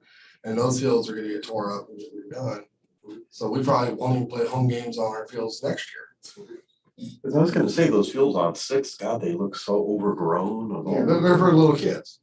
Yeah, but I mean, all the dirt is getting grass growing in them now, and they used to, all nice. To put it this way, when I was coaching those kids, It was like that one of too. the parents was like, "Here, I bet you can't hit off the pitching machine," and I hit the house across the street. So Jacob, what would you do if you could do anything you wanted to do? I would find a spot big enough to where you could put a sports complex in with a major league or like a big field, and then maybe a softball field, maybe some track or something, but like a sports complex somewhere. We have the property out by Grace Baptist Church. There's a lot of property out there. We could possibly turn that into a field. We need somewhere though for these kids to play. So what about where the recreation building is and those fields over there? Couldn't they be remade? Those are the softball fields I was talking about. Yeah, Yeah. we could possibly, yeah, you could possibly turn it into a big baseball field. Okay, so what would be the next step? That's Find why out. find out. Well, can I say something first? Because then that would displace the softball teams that play there. So we want to make sure we're being equitable. So when we're looking at softball and baseball, and I've gotten a lot of phone calls about the baseball to talk it through and to look at different things.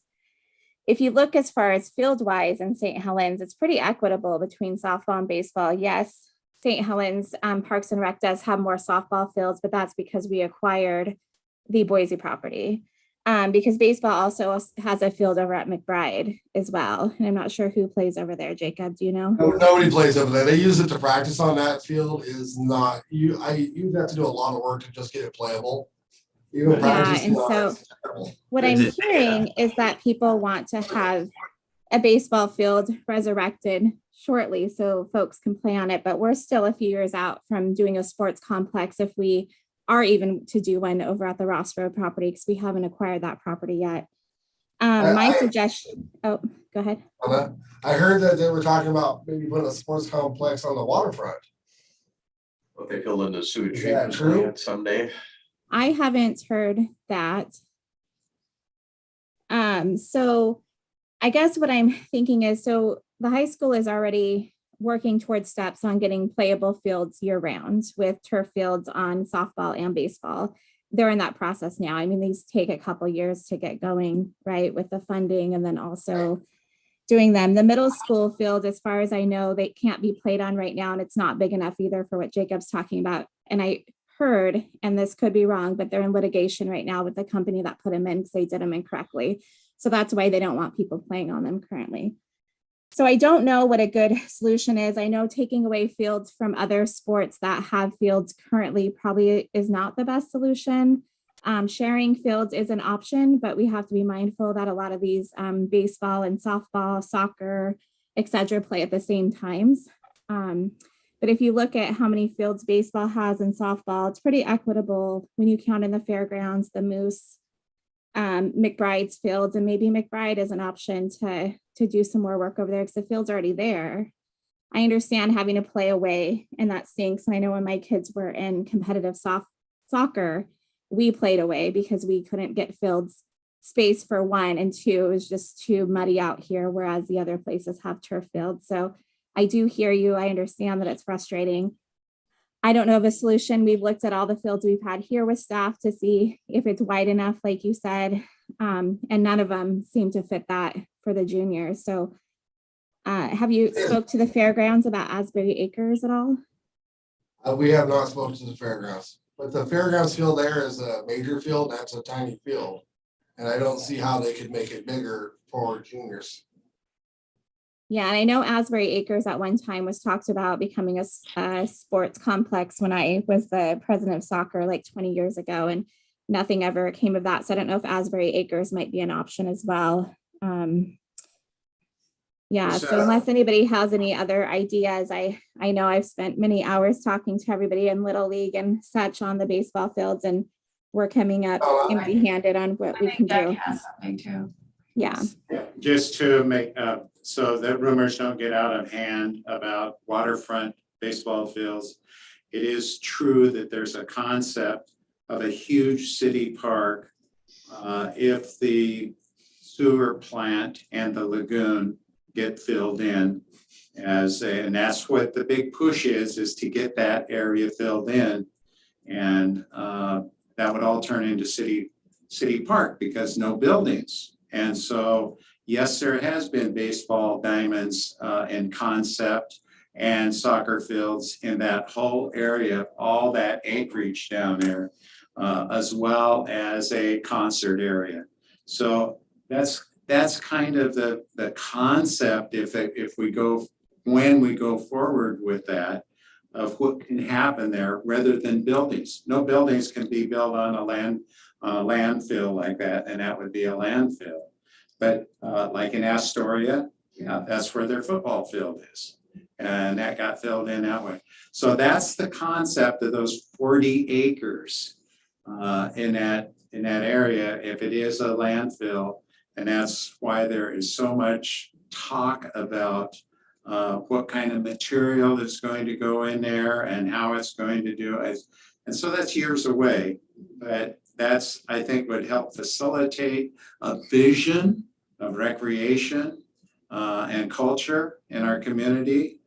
So that's answering your question about, has there been talk about waterfront fields? Yeah, I know it's embarrassing though when a school comes out to your place to play and their head coach walks on the field and says, nope, we're not playing here. It's back on the bus and go. All of the options really that have been discussed here seem like they're at minimum, if possible, ever at least a few years away.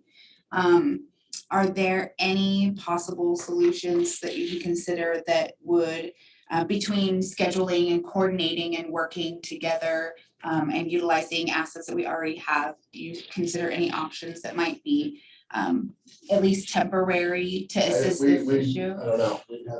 The whole thing is you have to rebuild the whole field. And that's a huge budget item. We have no field right now that we can just go say, hey, yeah, we can share this field. Has anyone gone to the port to ask the port if they have property that could possibly facilitate a field? That and the county. Not that I know of.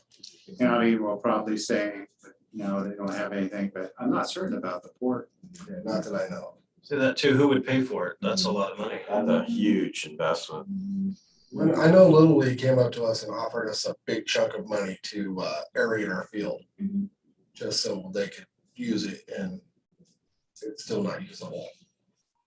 We have yet to Yeah, and that's what we're running into with all of our fields. I just got an email earlier from girls softball that they've had to cancel many practices on both Campbell and the Boise property, or the old Boise property, I guess it is now, so that over by the rec center. And adult softball, we've only been able to play one game so far. We've had to cancel last week, so we might have to cancel this week. So all of our fields have that drainage issue, the same as the high school. So even if we found a temporary solution, we're still going to be looking at that same. I know adult softball was playing the other night. Yeah, we played one game on Wednesday because we're doing adult softball now, but Tuesday we had to cancel. And we'll have to look at this week. And it's been an abnormally wet year. Yeah, we were practicing on the football field, the turf. Last year, a lot of this wouldn't have even been a question, you know, so. Yeah, so it's we hear you, and I still want to push forward with those conversations as we are acquiring new properties and what Doug was talking about. And I know we have some other partners too that would really love some more space, like our disc golf community, softball, some others. So as we go forward with acquiring new properties, I think it's really important to get everyone in the room to see how we can make it equitable and something nice for the city to have out here that everyone has a space to play. It's gonna be ongoing. Sean, I think I'm just trying to bring it to the attention to everybody that. Yeah, no, I think it's great. I'm not saying that you shouldn't. I want to hear those things.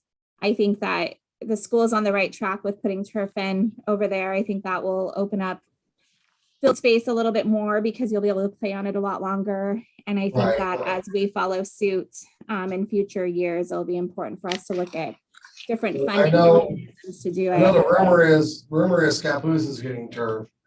And so how many kids will leave St. Helens now to go to Scappoose to play there because they'll get a play?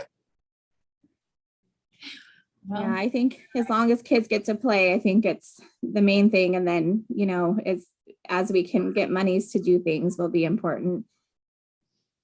This is gonna be Maybe on. not go to Scappoose and play. Well, we had to play some of our home games out at Wilsonville this year. We played our home games out at Wreck Putnam. We played home games out at Milwaukee, you know, because they all have turf. We didn't get to play one single home game here, our home city. It's gonna be an ongoing conversation. Hey, Jacob, one question for you. Did you play them at their high schools or did their cities have turf fields to play them on? We played them at their high schools. Okay. Yeah, I think that's a lot of, yeah, high schools just have a different funding source than we And do.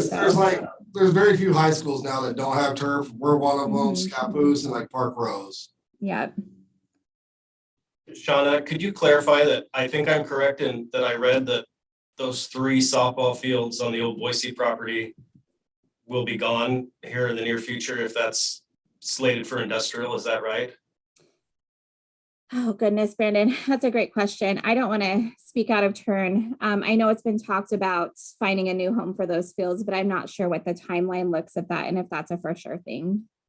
Doug might know I'm more. thinking this is going to be a bigger problem. If we get rid of 3 more fields, it's going to be an ongoing issue.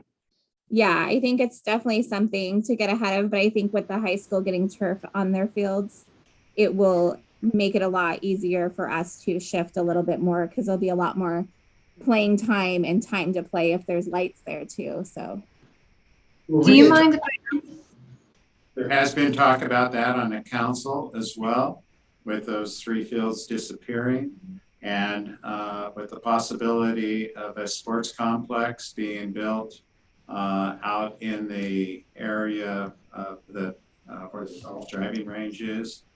And that's what that area at one time was designed for, or the concept. That's why the city purchased it in the first place.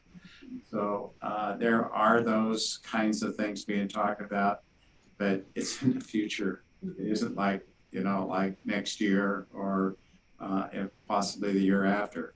The city did purchase some property.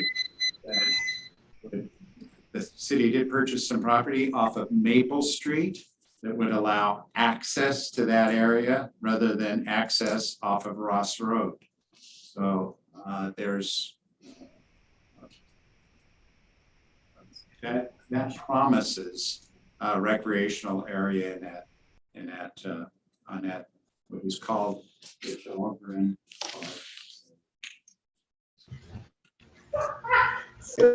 Thank you, Jacob, for bringing that up.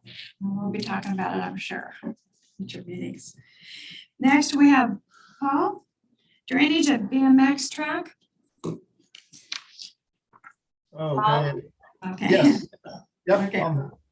I look like Emily had her hand up for something. I did, and thank you very much for catching that. I wanted to ask a clarification question because I was not aware that the landscape near the recreation department was being slated to become industrial. Am I correct in my orientation that that property contains the section along Milton Creek? Yes. Okay. When is that area set to be slated for development? Well, all of that area, that's the upland area. The area that is below that towards the paper mill is set to be developed in their plans on our city website. Thank you. Conceptual plans. Because at one time, didn't we talk about an RV park behind it? That's on the uplands. Yes. Yes, right behind the fire building. Exactly, right behind the existing RV building. Okay. Paul?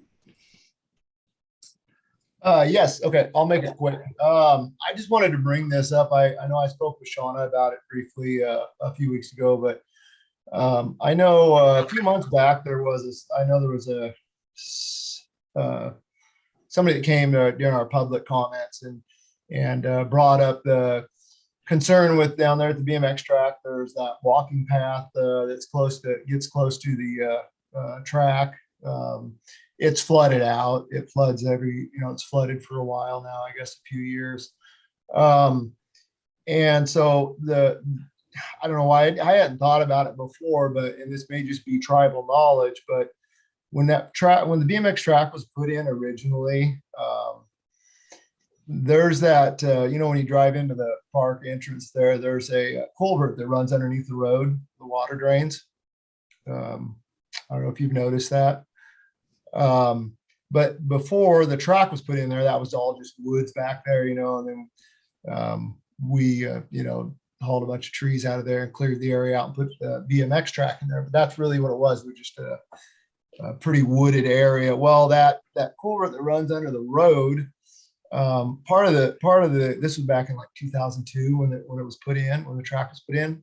One of the requirements at that time was that so that culvert ran into that wooded area, and then it was just like a ditch that was dug that it kind of meandered along the walk path there along the edge of it. It was kind of a little trench that was dug that went back into the woods ways. I don't know if it just ended back there a ways or what, but anyhow, that was for part of the drainage, obviously, for that area.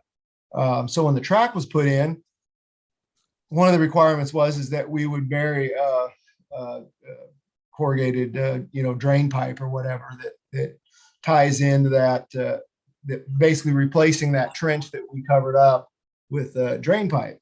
So I don't know if that's, Public Works is aware of this, or parks are really aware of that was done, because it may have just been, on a handshake, or, hey, you guys need to cover this up. And I'm pretty sure the city came out and looked at it, because, we had to bury it.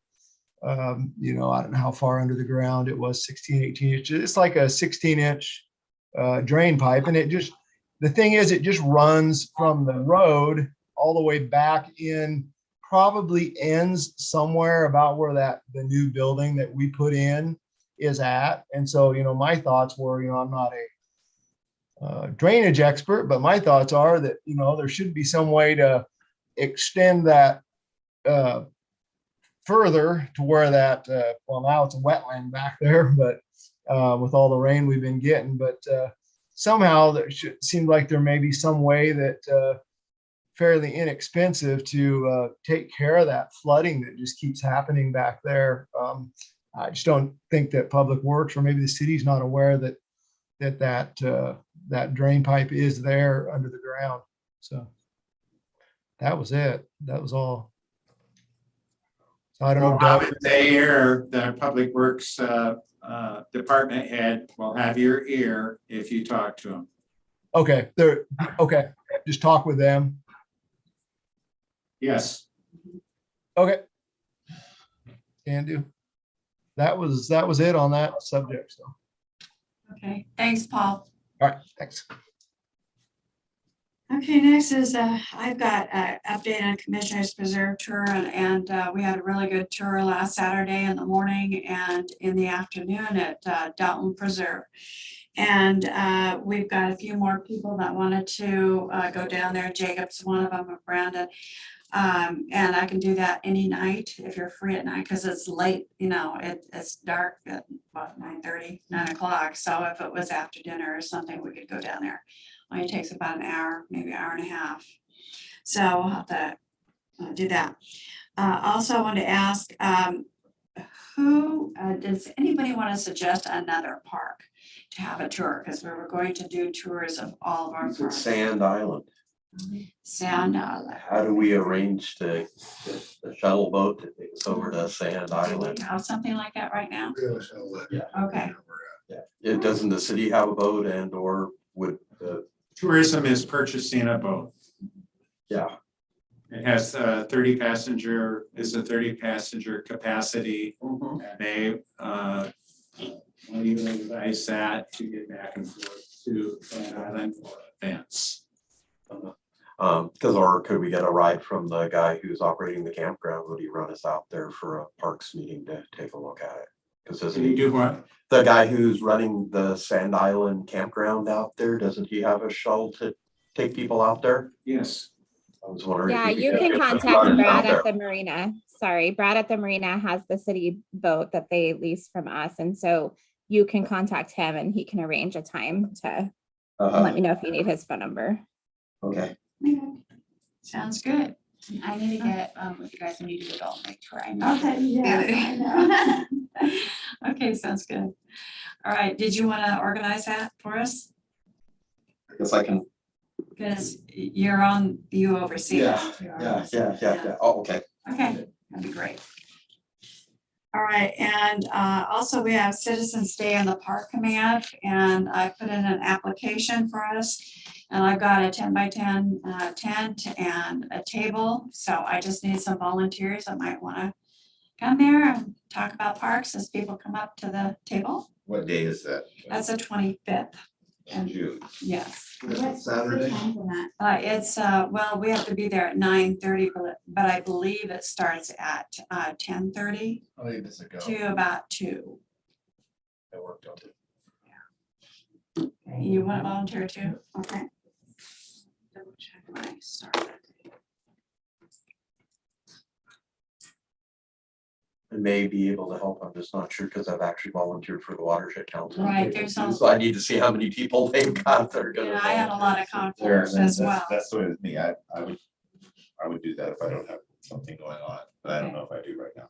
Okay, well, call me and let me know. Did you bring your volunteer for that? I would have to leave by noon. Okay, Wait, I can see if I can get out of work early okay, and go down. that'd be great. I'll plan on being there for a little bit too, so maybe Okay. it'll work out, because Oh, that'll I'll be work. walking around with kids, so Yeah. if you need to leave, I can take over or something, so. Yeah, We can get people breaks and. yeah, sounds good. We'll just get all of us there. Yeah. Be kind of tight, but that'd be great. Thank After you. that, do we still have like a parks banner that we can hang on our Yeah. table? You have the Parks and Trails. The one that doesn't have the grommets. Yeah, okay. Hmm. I think What the about one with the grommets, I think is with Shauna and crew, potentially Shauna. Do you guys still have the parks banner, Shauna?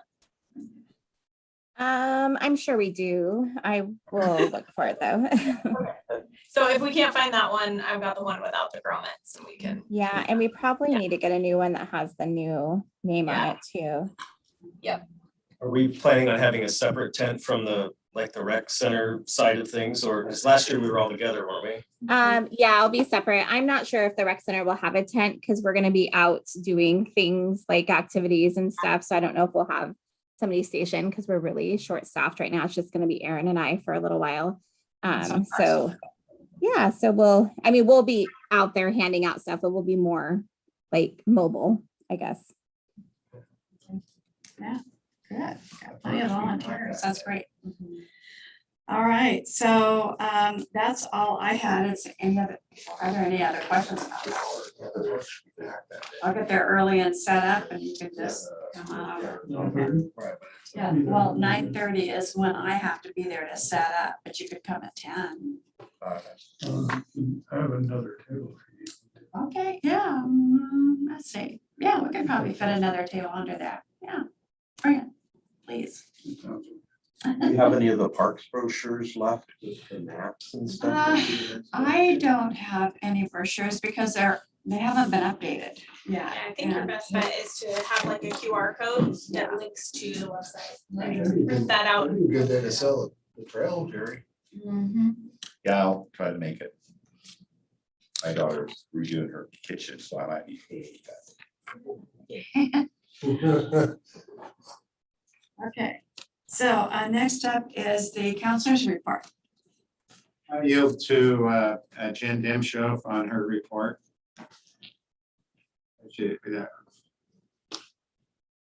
With time, I mean, she was Okay. wonderful. All right. So there's nothing that you would like to say as far as? No, other than to thank people for coming to the Botanical Garden cleanup on Saturday. I can't thank you enough. I had to be out of town and couldn't make it, unfortunately. Is there another cleanup over there then, or? There's one last Saturday, not 2 days ago, the one Oh, before really? that. Yeah. The 4th, right? Yeah. Yeah. Okay, so do we have any other discussion items? Staff report. Staff report. Okay, that's right. Shauna. All right. Hi, everyone. Sorry I can't be there in person. I am actually on. You message me and I don't get back to you. That's what is happening. We're going to go on a camping trip here in a couple of days. So we're preparing for that. So we are just cruising right along with our parks and recreation stuff. We partnered with the school district to help them with their enrichment activity registrations. And in the last 60 days, we've gotten 1,239 registrations and programs, and that's our programs plus theirs. So we have a lot of things going on right now. We launched adult softball, which, like I was saying to Jacob earlier, we had to cancel one game or one day last week on Tuesday, but we were able to play Wednesday games, and it was really awesome seeing all the smiling faces out there and everybody excited to be back playing softball. We are still battling Campbell Park with the bathroom vandalism. You probably saw a post that comes out. So when that kind of stuff happens, just so you all know, we do a police report and then we clean it up immediately. So it's not lingering. So people think that that's what we do there. I do have a appointment on June 20th with a manufacturer that does cameras in parks. It's been a little difficult because of the Wi-Fi situation over there. There is none. So seeing what kind of camera we're going to use to be able to get us the kind of documented stuff that we need. It's going to be a little bit on the spendier side. So we'll see what that comes back as. Can you use like those hunting trail cams? No, because they don't give us enough. It's not clear enough to see the pictures on there, and we need to use something that the police can go in later and look at as well. So we need something that has a little bit more of a data protection, I guess, too. So yeah, there's just some different moving parts when it's part of the city to document and be able to press charges and such. Let's see here. We are planning an open house for the community center. I'll get you a date on that. We're waiting for a few pieces of the project to be done to open it at full capacity. So we have some guardrails that need to be installed on the ADA ramps that have taken a little bit of time just because of manufacturer delays on product. And so until we have those, we only can have 49 people on each side, which are things that really had big turnouts. So we want to make sure that we are able to host as many people that do want to show up and see the new community center, but it is open and there is programs going on. You're more than welcome to drop by. I know a lot of you have already. That's where my office is at. You all probably saw the urban trail email. I haven't been able to dive too deep into that. So we'll have to put that on a future agenda item, maybe the next one, so we can talk through more. And if the committee has any more recommendations. There's a lot of moving parts to that, but I think during summer, capacity and just staffing makes it difficult to move forward on right at this moment, as in, this summer, and we can see where it goes from there. We have a lot of bench projects that we're working through. McCormick Park is getting benches around the playground, which is really exciting because that's something that we've been wanting to do since we put the new playground in, but with installing new grass and the weather, it's been a little bit more difficult, but if you go there now, you'll see the concrete slabs poured for where they're going to go, and you'll see a concrete path over to the zip line that makes it more accessible for folks. You'll also see a concrete poured over by pavilion number 4, which is the one next to the playground, and that's where a drinking fountain will go, so that's pretty exciting as well. We're finishing up a few things at the Campbell Park Sports Court, such as the signage, some benches, and some other things. We'd really like to get a fence around the basketball court, but we'll need to apply for grant funding to do that because that's a huge extra cost. Just busy working through all the things.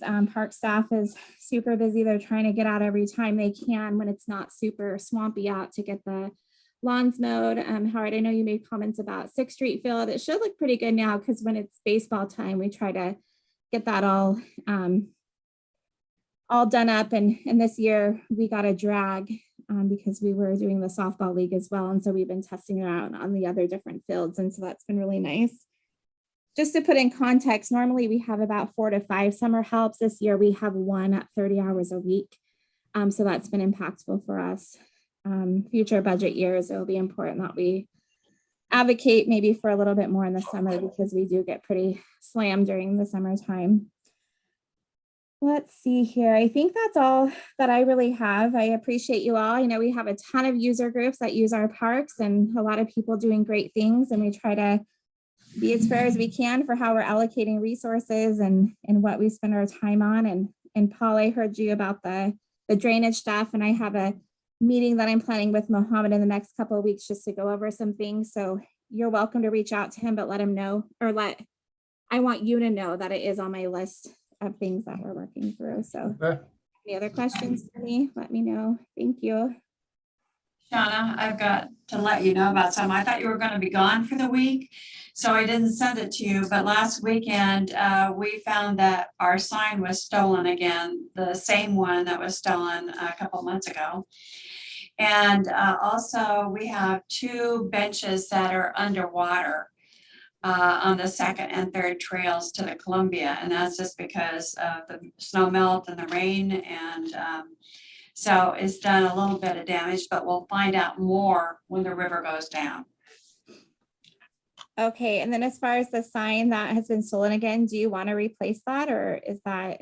Yeah, I really, well, you know what, we were talking earlier about getting some other kind of sign than a metal sign. So we might want to do that, because I don't know if they're taking it for that reason, but it simply says private property. And that there's no camping, no fires, and it's patrolled by the St. Helens PD. But it's metal. And I know that they took a piece of metal off the Lions bench thinking it was metal. It's actually plastic, but it looks like metal. So maybe we'll try something like that. So what kind of suggestion would you have if it's not a metal sign? What kind of sign would you like to see? The same wording, but maybe a different, made out of a different, something different. I don't know yet. Okay, do you want to just email me once you know that, and then I will look to see what's left over from the sign budget so we can take it out of there? Okay. Yeah, and I'll send you some pictures too of the benches. Yeah, that would be great. And you guys are always welcome to email me even when I'm out. I might not answer, but then it will still be in my queue when I get back. So it's totally up to you all. Thank The you, other Lynn. thing that we noticed on that sign though on Saturday is that you can just unscrew it. That's right. So Scott mentioned like maybe sawing off that so that they can't just unscrew it, Locking. making it a little bit, you had some suggestions. Stripping the threads. Stripping it. Yeah. Back it out. Yeah. Right. And somebody else says, mentioned something like locking screws or something like that. So I have no idea what that is, but. But just make it harder for them and That's maybe right. they won't just unscrew it and take it off. Yeah, I can definitely check with Roger and maintenance and see if there's any other ways we can do it to make it a little bit more harder to get off of there. Yeah, this time they didn't take the pole because it was concreted in. So Mhm. that's the sign. Regarding the summer help, Shauna, did we get one because that's all that applied, or is that all that we were allotted? That was all that we were allotted this year. So a few things that changed in the last couple of years is now that we're not folded in under Public Works, things changed a little bit as far as summer help goes. Before we would hire summer help that helped on both sides. And now it's just for parks specifically. We had a huge increase in cost this year, which kind of cut into our summer help fund with our dog poop bags are huge costs now. I mean, they used to be before too. Our garbage bags been up $10 a box. You know how gas prices are and all of that. So yeah, there was a lot of factors that went into why with the, and before we used to have more help with the jail crew that comes in and through the Columbia County. They come in for their hours that they have to do, and we thought we'd be okay this year because they were coming back online, but they've had only maybe 1 or 2 people show up to their shifts, which has made it incredibly difficult. And I think it's just with everyone not showing up to things has been impacted. But yeah, so definitely next year. And this is my first budget year really in the position. So going into next year, I'll know a little bit, or next year's budget, when we do that again, I'll have a better idea as well. What would you say, what would be the best way to advocate for more help, or how do we go about voicing a need for that? Just like Howard was saying, our ballparks are looking rough. There's a lot of areas that are looking rough. You look at the library, library's really rough. It's just, seems like we need some more help. Yeah, so and that's part of the crew from Columbia County. We're contracted to do the library services, and they haven't been out to do those things. So just as they've been showing up, we've had them do it. so I think just having these conversations as we go month to month, just updating the budget from me on what needs we have, what things we're thinking we're going to need for the next budget cycle and stuff. And then I know some of you guys came to the budget meeting and just talking about what that looks like for parks, and also thinking of creative ideas as we do look for other funding streams, whether it's going out for a bond or something along those lines to help with our park staff. But yeah, we definitely have had to really look at the high value areas, making sure we're keeping everything safe, but that does not mean that it's all going to be mowed. And with the mowing part, the weather has been a huge impact for that. We've tried to mow some spaces and it's just ripped the space completely up. So we've had to wait on a few things like that as well. The library has been done. I think it was done last week and it's on our schedule. It just, like I said, with the work crew not showing up has been impactful for us. Shauna, is it possible, it might be too late this year, but it would be good to see your budget detail for Parks and Recreation and share that with the Parks Commission and possibly go over it so that the input from the Parks Commission, you might have a good input from the Parks Commission as well as your staff members. And I think that would be a benefit to this group. And it would be a benefit also to the council when it comes to allocating funds. So that's something that I would encourage for more input on the budget process.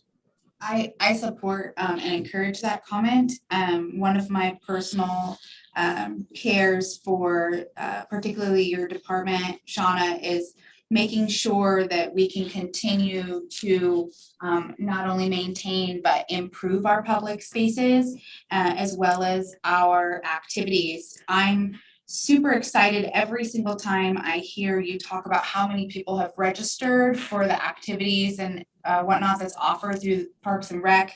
And at the same time, I'm concerned at the comments about being consistently short-staffed and kind of at capacity for what we're able to attain.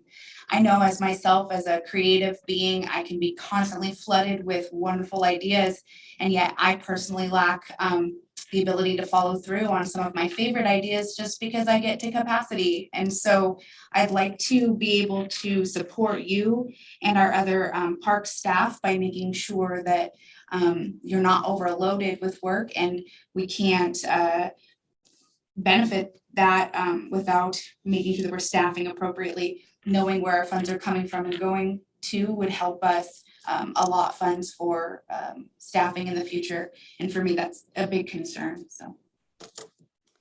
Yeah, I can definitely send you all what was approved for the budget. And then as we have our monthly budget updates, send those all to you. Something you'll want to think about is, one, Parks and Rec are different budgets. So we're not ever commingling anything. And Rec has had a lot of support through partner agencies like ESD and some grant opportunities that aren't available on the park side too. So that's how we've been able to offer as much as we have, because we got over $200,000 in grants last year.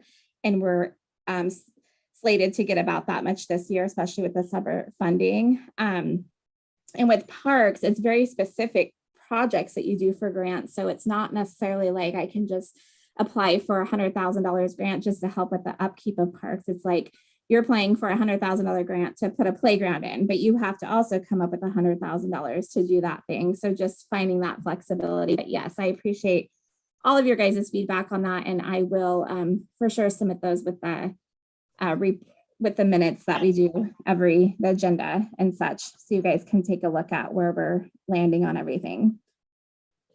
I've also got a question pertaining to, did I understand correctly too, that we did have a full-time parks position that wasn't filled and decided that wasn't needed at the budget meeting? So we're actually down by one full-time parks employee. So with that, and that's part-time summer employees, we could be down by 2 or 3 people of what the parks department would sometimes have on a normal year. We're down by 2 to 3 people, including 1 full-time parks person.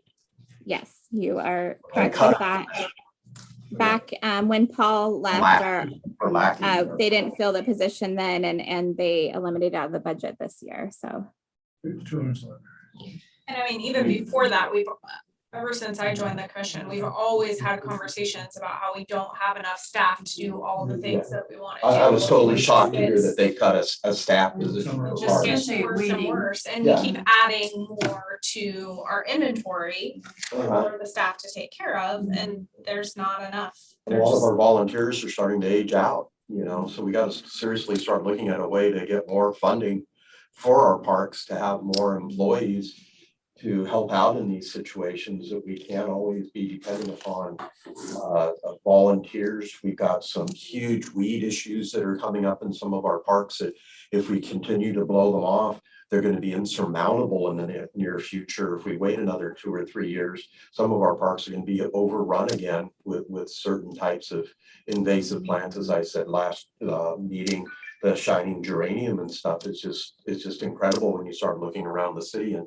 seeing how much of it's really coming into our areas, that we really need help in our parks. It's really needs help. For the first Well, and one time. thing that I wanted to add, sorry, Lynn, is a lot of cities have different fees to help maintain the parks, and it's like a community type enhancement fee, and they're anywhere from $10 to $15 a month. I know that's not what people like to hear, but when you are maintaining those spaces, and I think that would be a good thing for this commission to look at, you know, for other feasibility, how other cities do it, because if you go to the cities that have the best maintained parks, you're going to see that they pay for those to be able to be maintained like that. And it's the citizens that have a community enhancement fee that usually includes parks and maybe a couple libraries, maybe a couple other things on there. But we saw with the library budget stuff too, you know, they had a hard go this year too. They were able to maintain the same and stuff, which was amazing, but it did come at other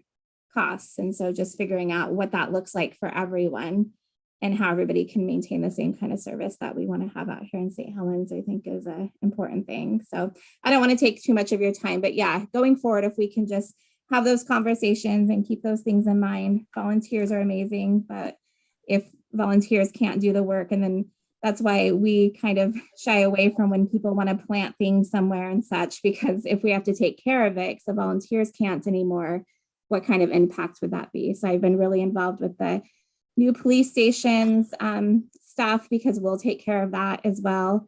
And also the new Columbia View Park stuff that's being planted, and figuring out, you know, what's going to be the best way to maintain it in a way that needs to be done and look nice. That's been my concern too, and Carmen just mentioned it, is we're adding more inventory and we have less people to maintain it. So we've got our new community center. We're doubling the size of Columbia View Park. We're having a Riverwalk that the parks will be responsible for emptying garbage and maintaining. Who's going to maintain this stuff? We've got our veterans wall that looked beautiful 2 years ago, and it hasn't been maintained since. And so we're adding all of these new things. We don't have the staff to maintain it. That worries me. A few years ago, somebody mentioned too that Boise Cascade used to donate a lot of money to our parks. And when they pulled out of our community, that we ended up that we have a very low dollar value that is added from the city coffers, that we lost a huge amount when Boise Cascade went out. But a lot of other communities, their city government actually provides a little bit more money to their parks than what we do. So we're getting it in several different ways, that we just don't have money for our parks. And it needs to be more important. I don't know if it's that you guys always laugh when I say it, that I still think that somehow parks do generate tourism. And I still think that somehow, if there's $750,000 in a tourism budget, that some of that money could be put back into parks or ecotourism. We have people from all over the metro area coming out here for tourism, other than just a couple of events a year. Just put it in the general fund. You know, See, that's what I think. I think though, any money that the park generates through doing like birthday parties or softball tournaments or any tournaments, 13 nights, that money should go into the parks fund. not to the general fund, but to the parks fund. So that way it's allocated to the parks, to keep with the parks instead of going out all over the city to the general fund. Can I ask a question relating specifically to the funding sources that we currently use? Shauna, can you clarify for me, when you were talking about, I'm not sure if I heard you wrong or if I'm just not fully understanding, you said that parks and then rec separately come from two different funding sources? So they actually both come from the general fund. But we have two separate budgets for them, sorry. But I get a lot of my funding through grants and user fees for recreation. So for instance, the recreation only impacts the general fund about $50,000 a year, which isn't bad for everything that, we offer because we charge user fees and such for our activities. Parks, on the other hand, to what Jacob's saying, those fees do go into the general fund, but parks also is funded from the general fund. So we do get it back. But the majority of that money goes other places, correct? No, because we only probably bring in, we bring in less than $20,000 on user fees, and the general fund funds parks about $405,000, I think, this year. So really, no, it doesn't go to any other places. It goes back in a roundabout way. So it's not like it just goes away. We get it back for our operating funds, for instance, is $40,000 a year. So we do get it back. Does that make sense?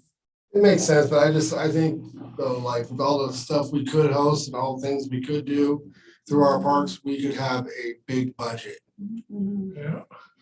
I think the things that have been said and both what Howard said, and we've talked about it before, but the answer we always get is that tourism separate has to stay in tourism.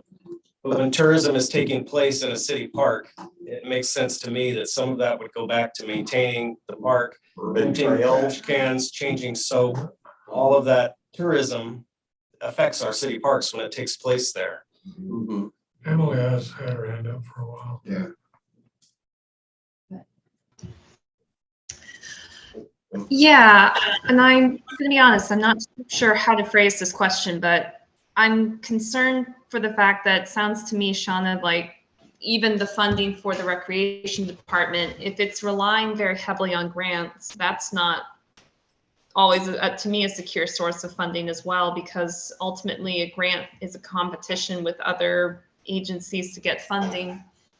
But I guess one question I do have is, has the city of St. Helens ever looked at trying to partner with local businesses and venues outside of the Boise Cascades Corporation?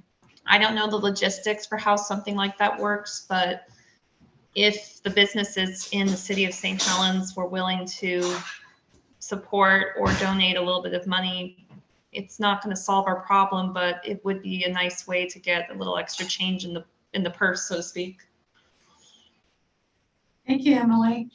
Is there any other discussion items before we, okay, I have two real quick ones. okay. For Carmen to say something. So 2 Saturdays ago, we had it cleaned up. We did. Scott was there. Carmen and I were there. We had 10 people.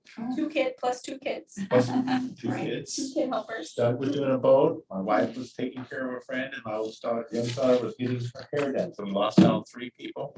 Carmen took care of the, I'd call it curb appeal. We're starting at the beginning, so it looks a little better when you start down the trail. And we worked on getting a lot of holly out of there and cleaned up a bunch of glass and cut lines off of trees. One of them was like yay big. One of them I wanted to cut. So thanks, Scott was there, his wife. Yeah, and we got quite a bit done there. The other thing item number 2, I'm always bringing on something on the urban trail. I'm not gonna give up on that, guys. I know it's kind of going there, but I was on vacation in Augusta, Georgia, and my friend that lives there, he was city council for 12 years. And when he was there, not Doug, but my other friend, Jerry Woods, they put in a urban trail there. And so I said, hey, we're trying to put an urban trail in St. Helens. He says, okay, I'll go show you the urban trail. He got his name on a big plaque and everything. I got pictures of that. But what they had for the safety barrier, right, Doug? Safety barrier. Right. If someone falls off that cliff, it's going to be a disaster. they're gonna die. But anyway, I have pictures of it in my camera, and I didn't bring it. But what they had in Augusta, Georgia, along the Savannah River, was they had a steel fence made out of, and it was, probably 4x4, I got pictures of it, but 4x4 post, and it was very securely anchored, and it was painted a dark green. I know that people that live up on Great Cliffs are concerned about, the looks of it, but this was very attractive, and it would be a barrier. Contrary to what someone said at the last meeting, a barrier does keep people from falling off. And I know, so anyway, the two things is the cleanup worked out good.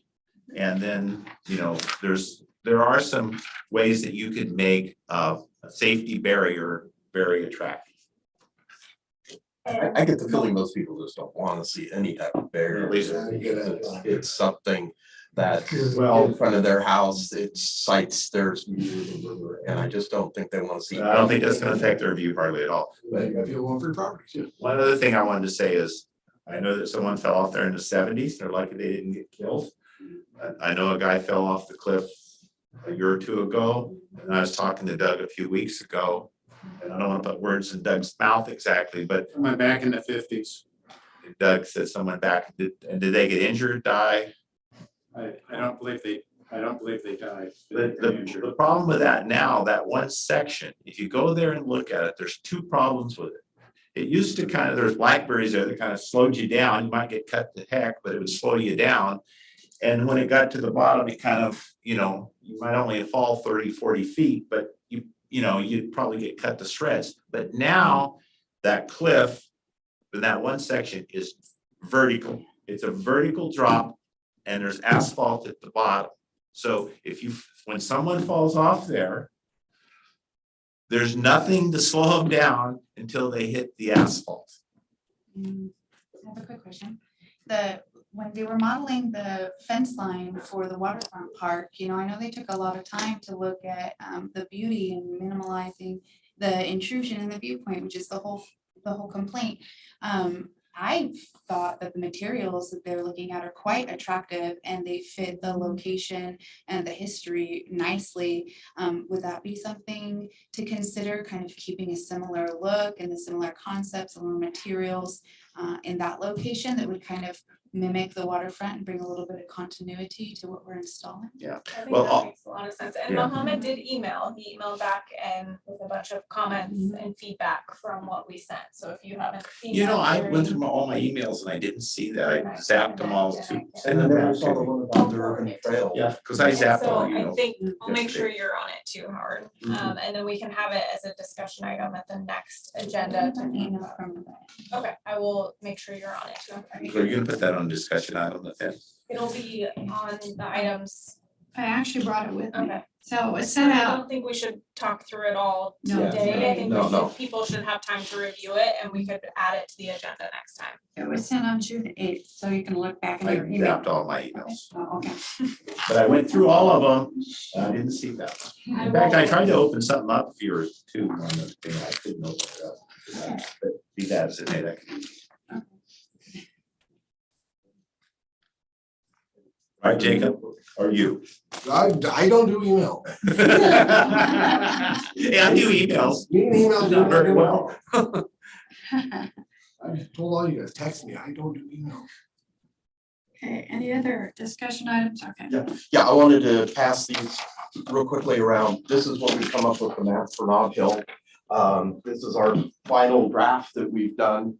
Have you had a chance to see this yet, Shauna? The map, did you catch up on that? We got. I have not, Howard. I saw it came in, but I haven't opened it yet. Because basically, the discussion we had, this is kind of what we're after right here. We'd like to get a QR code, so I don't know if that's a you or a Jenny thing, because we'd like to keep moving on this. So in the next few weeks, we could possibly start getting this up on our kiosk.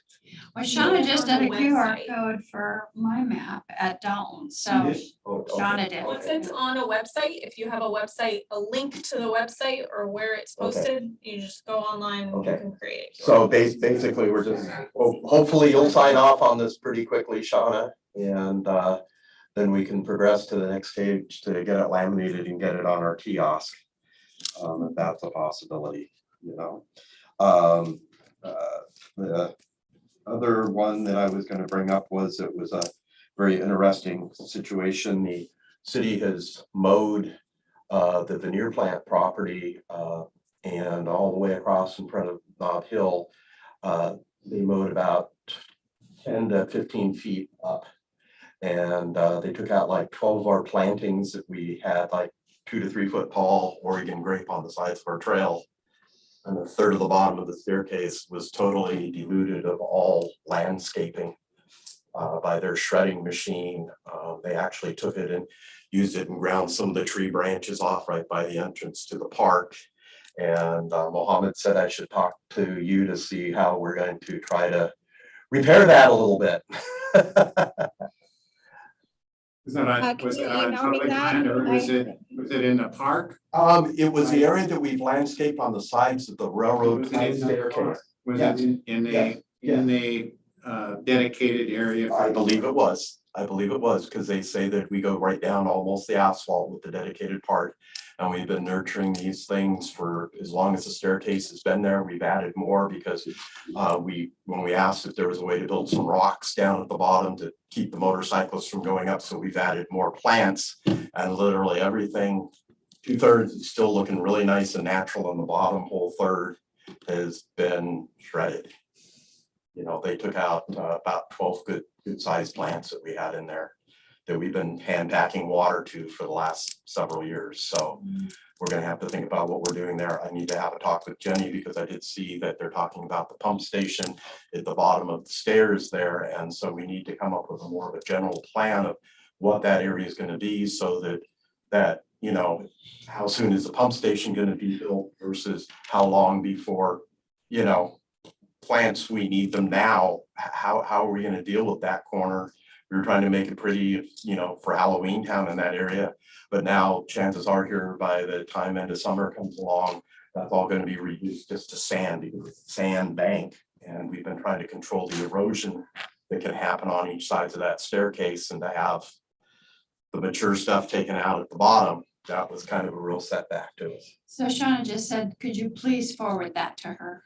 That information that Mohammed said that. Okay. Okay. Okay.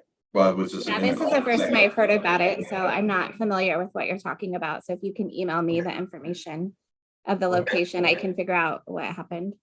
Okay. Anything else?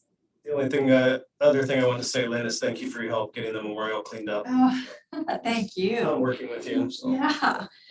Yeah, we should probably mention that. It was Memorial Day weekend and we worked before that, cleaning up all the weeds, going to, looking as you're walking to the memorial and in front of the memorial. And then we both chipped in and got a wreath for in front of the memorial. And it was on a stand and it looked beautiful. It had red roses and carnations and white, I don't know what kind of flowers they were, but it was just beautiful. Yeah, I think the people here do a lot of things for the parks. Yeah. All right, if there's nothing else, meeting is adjourned.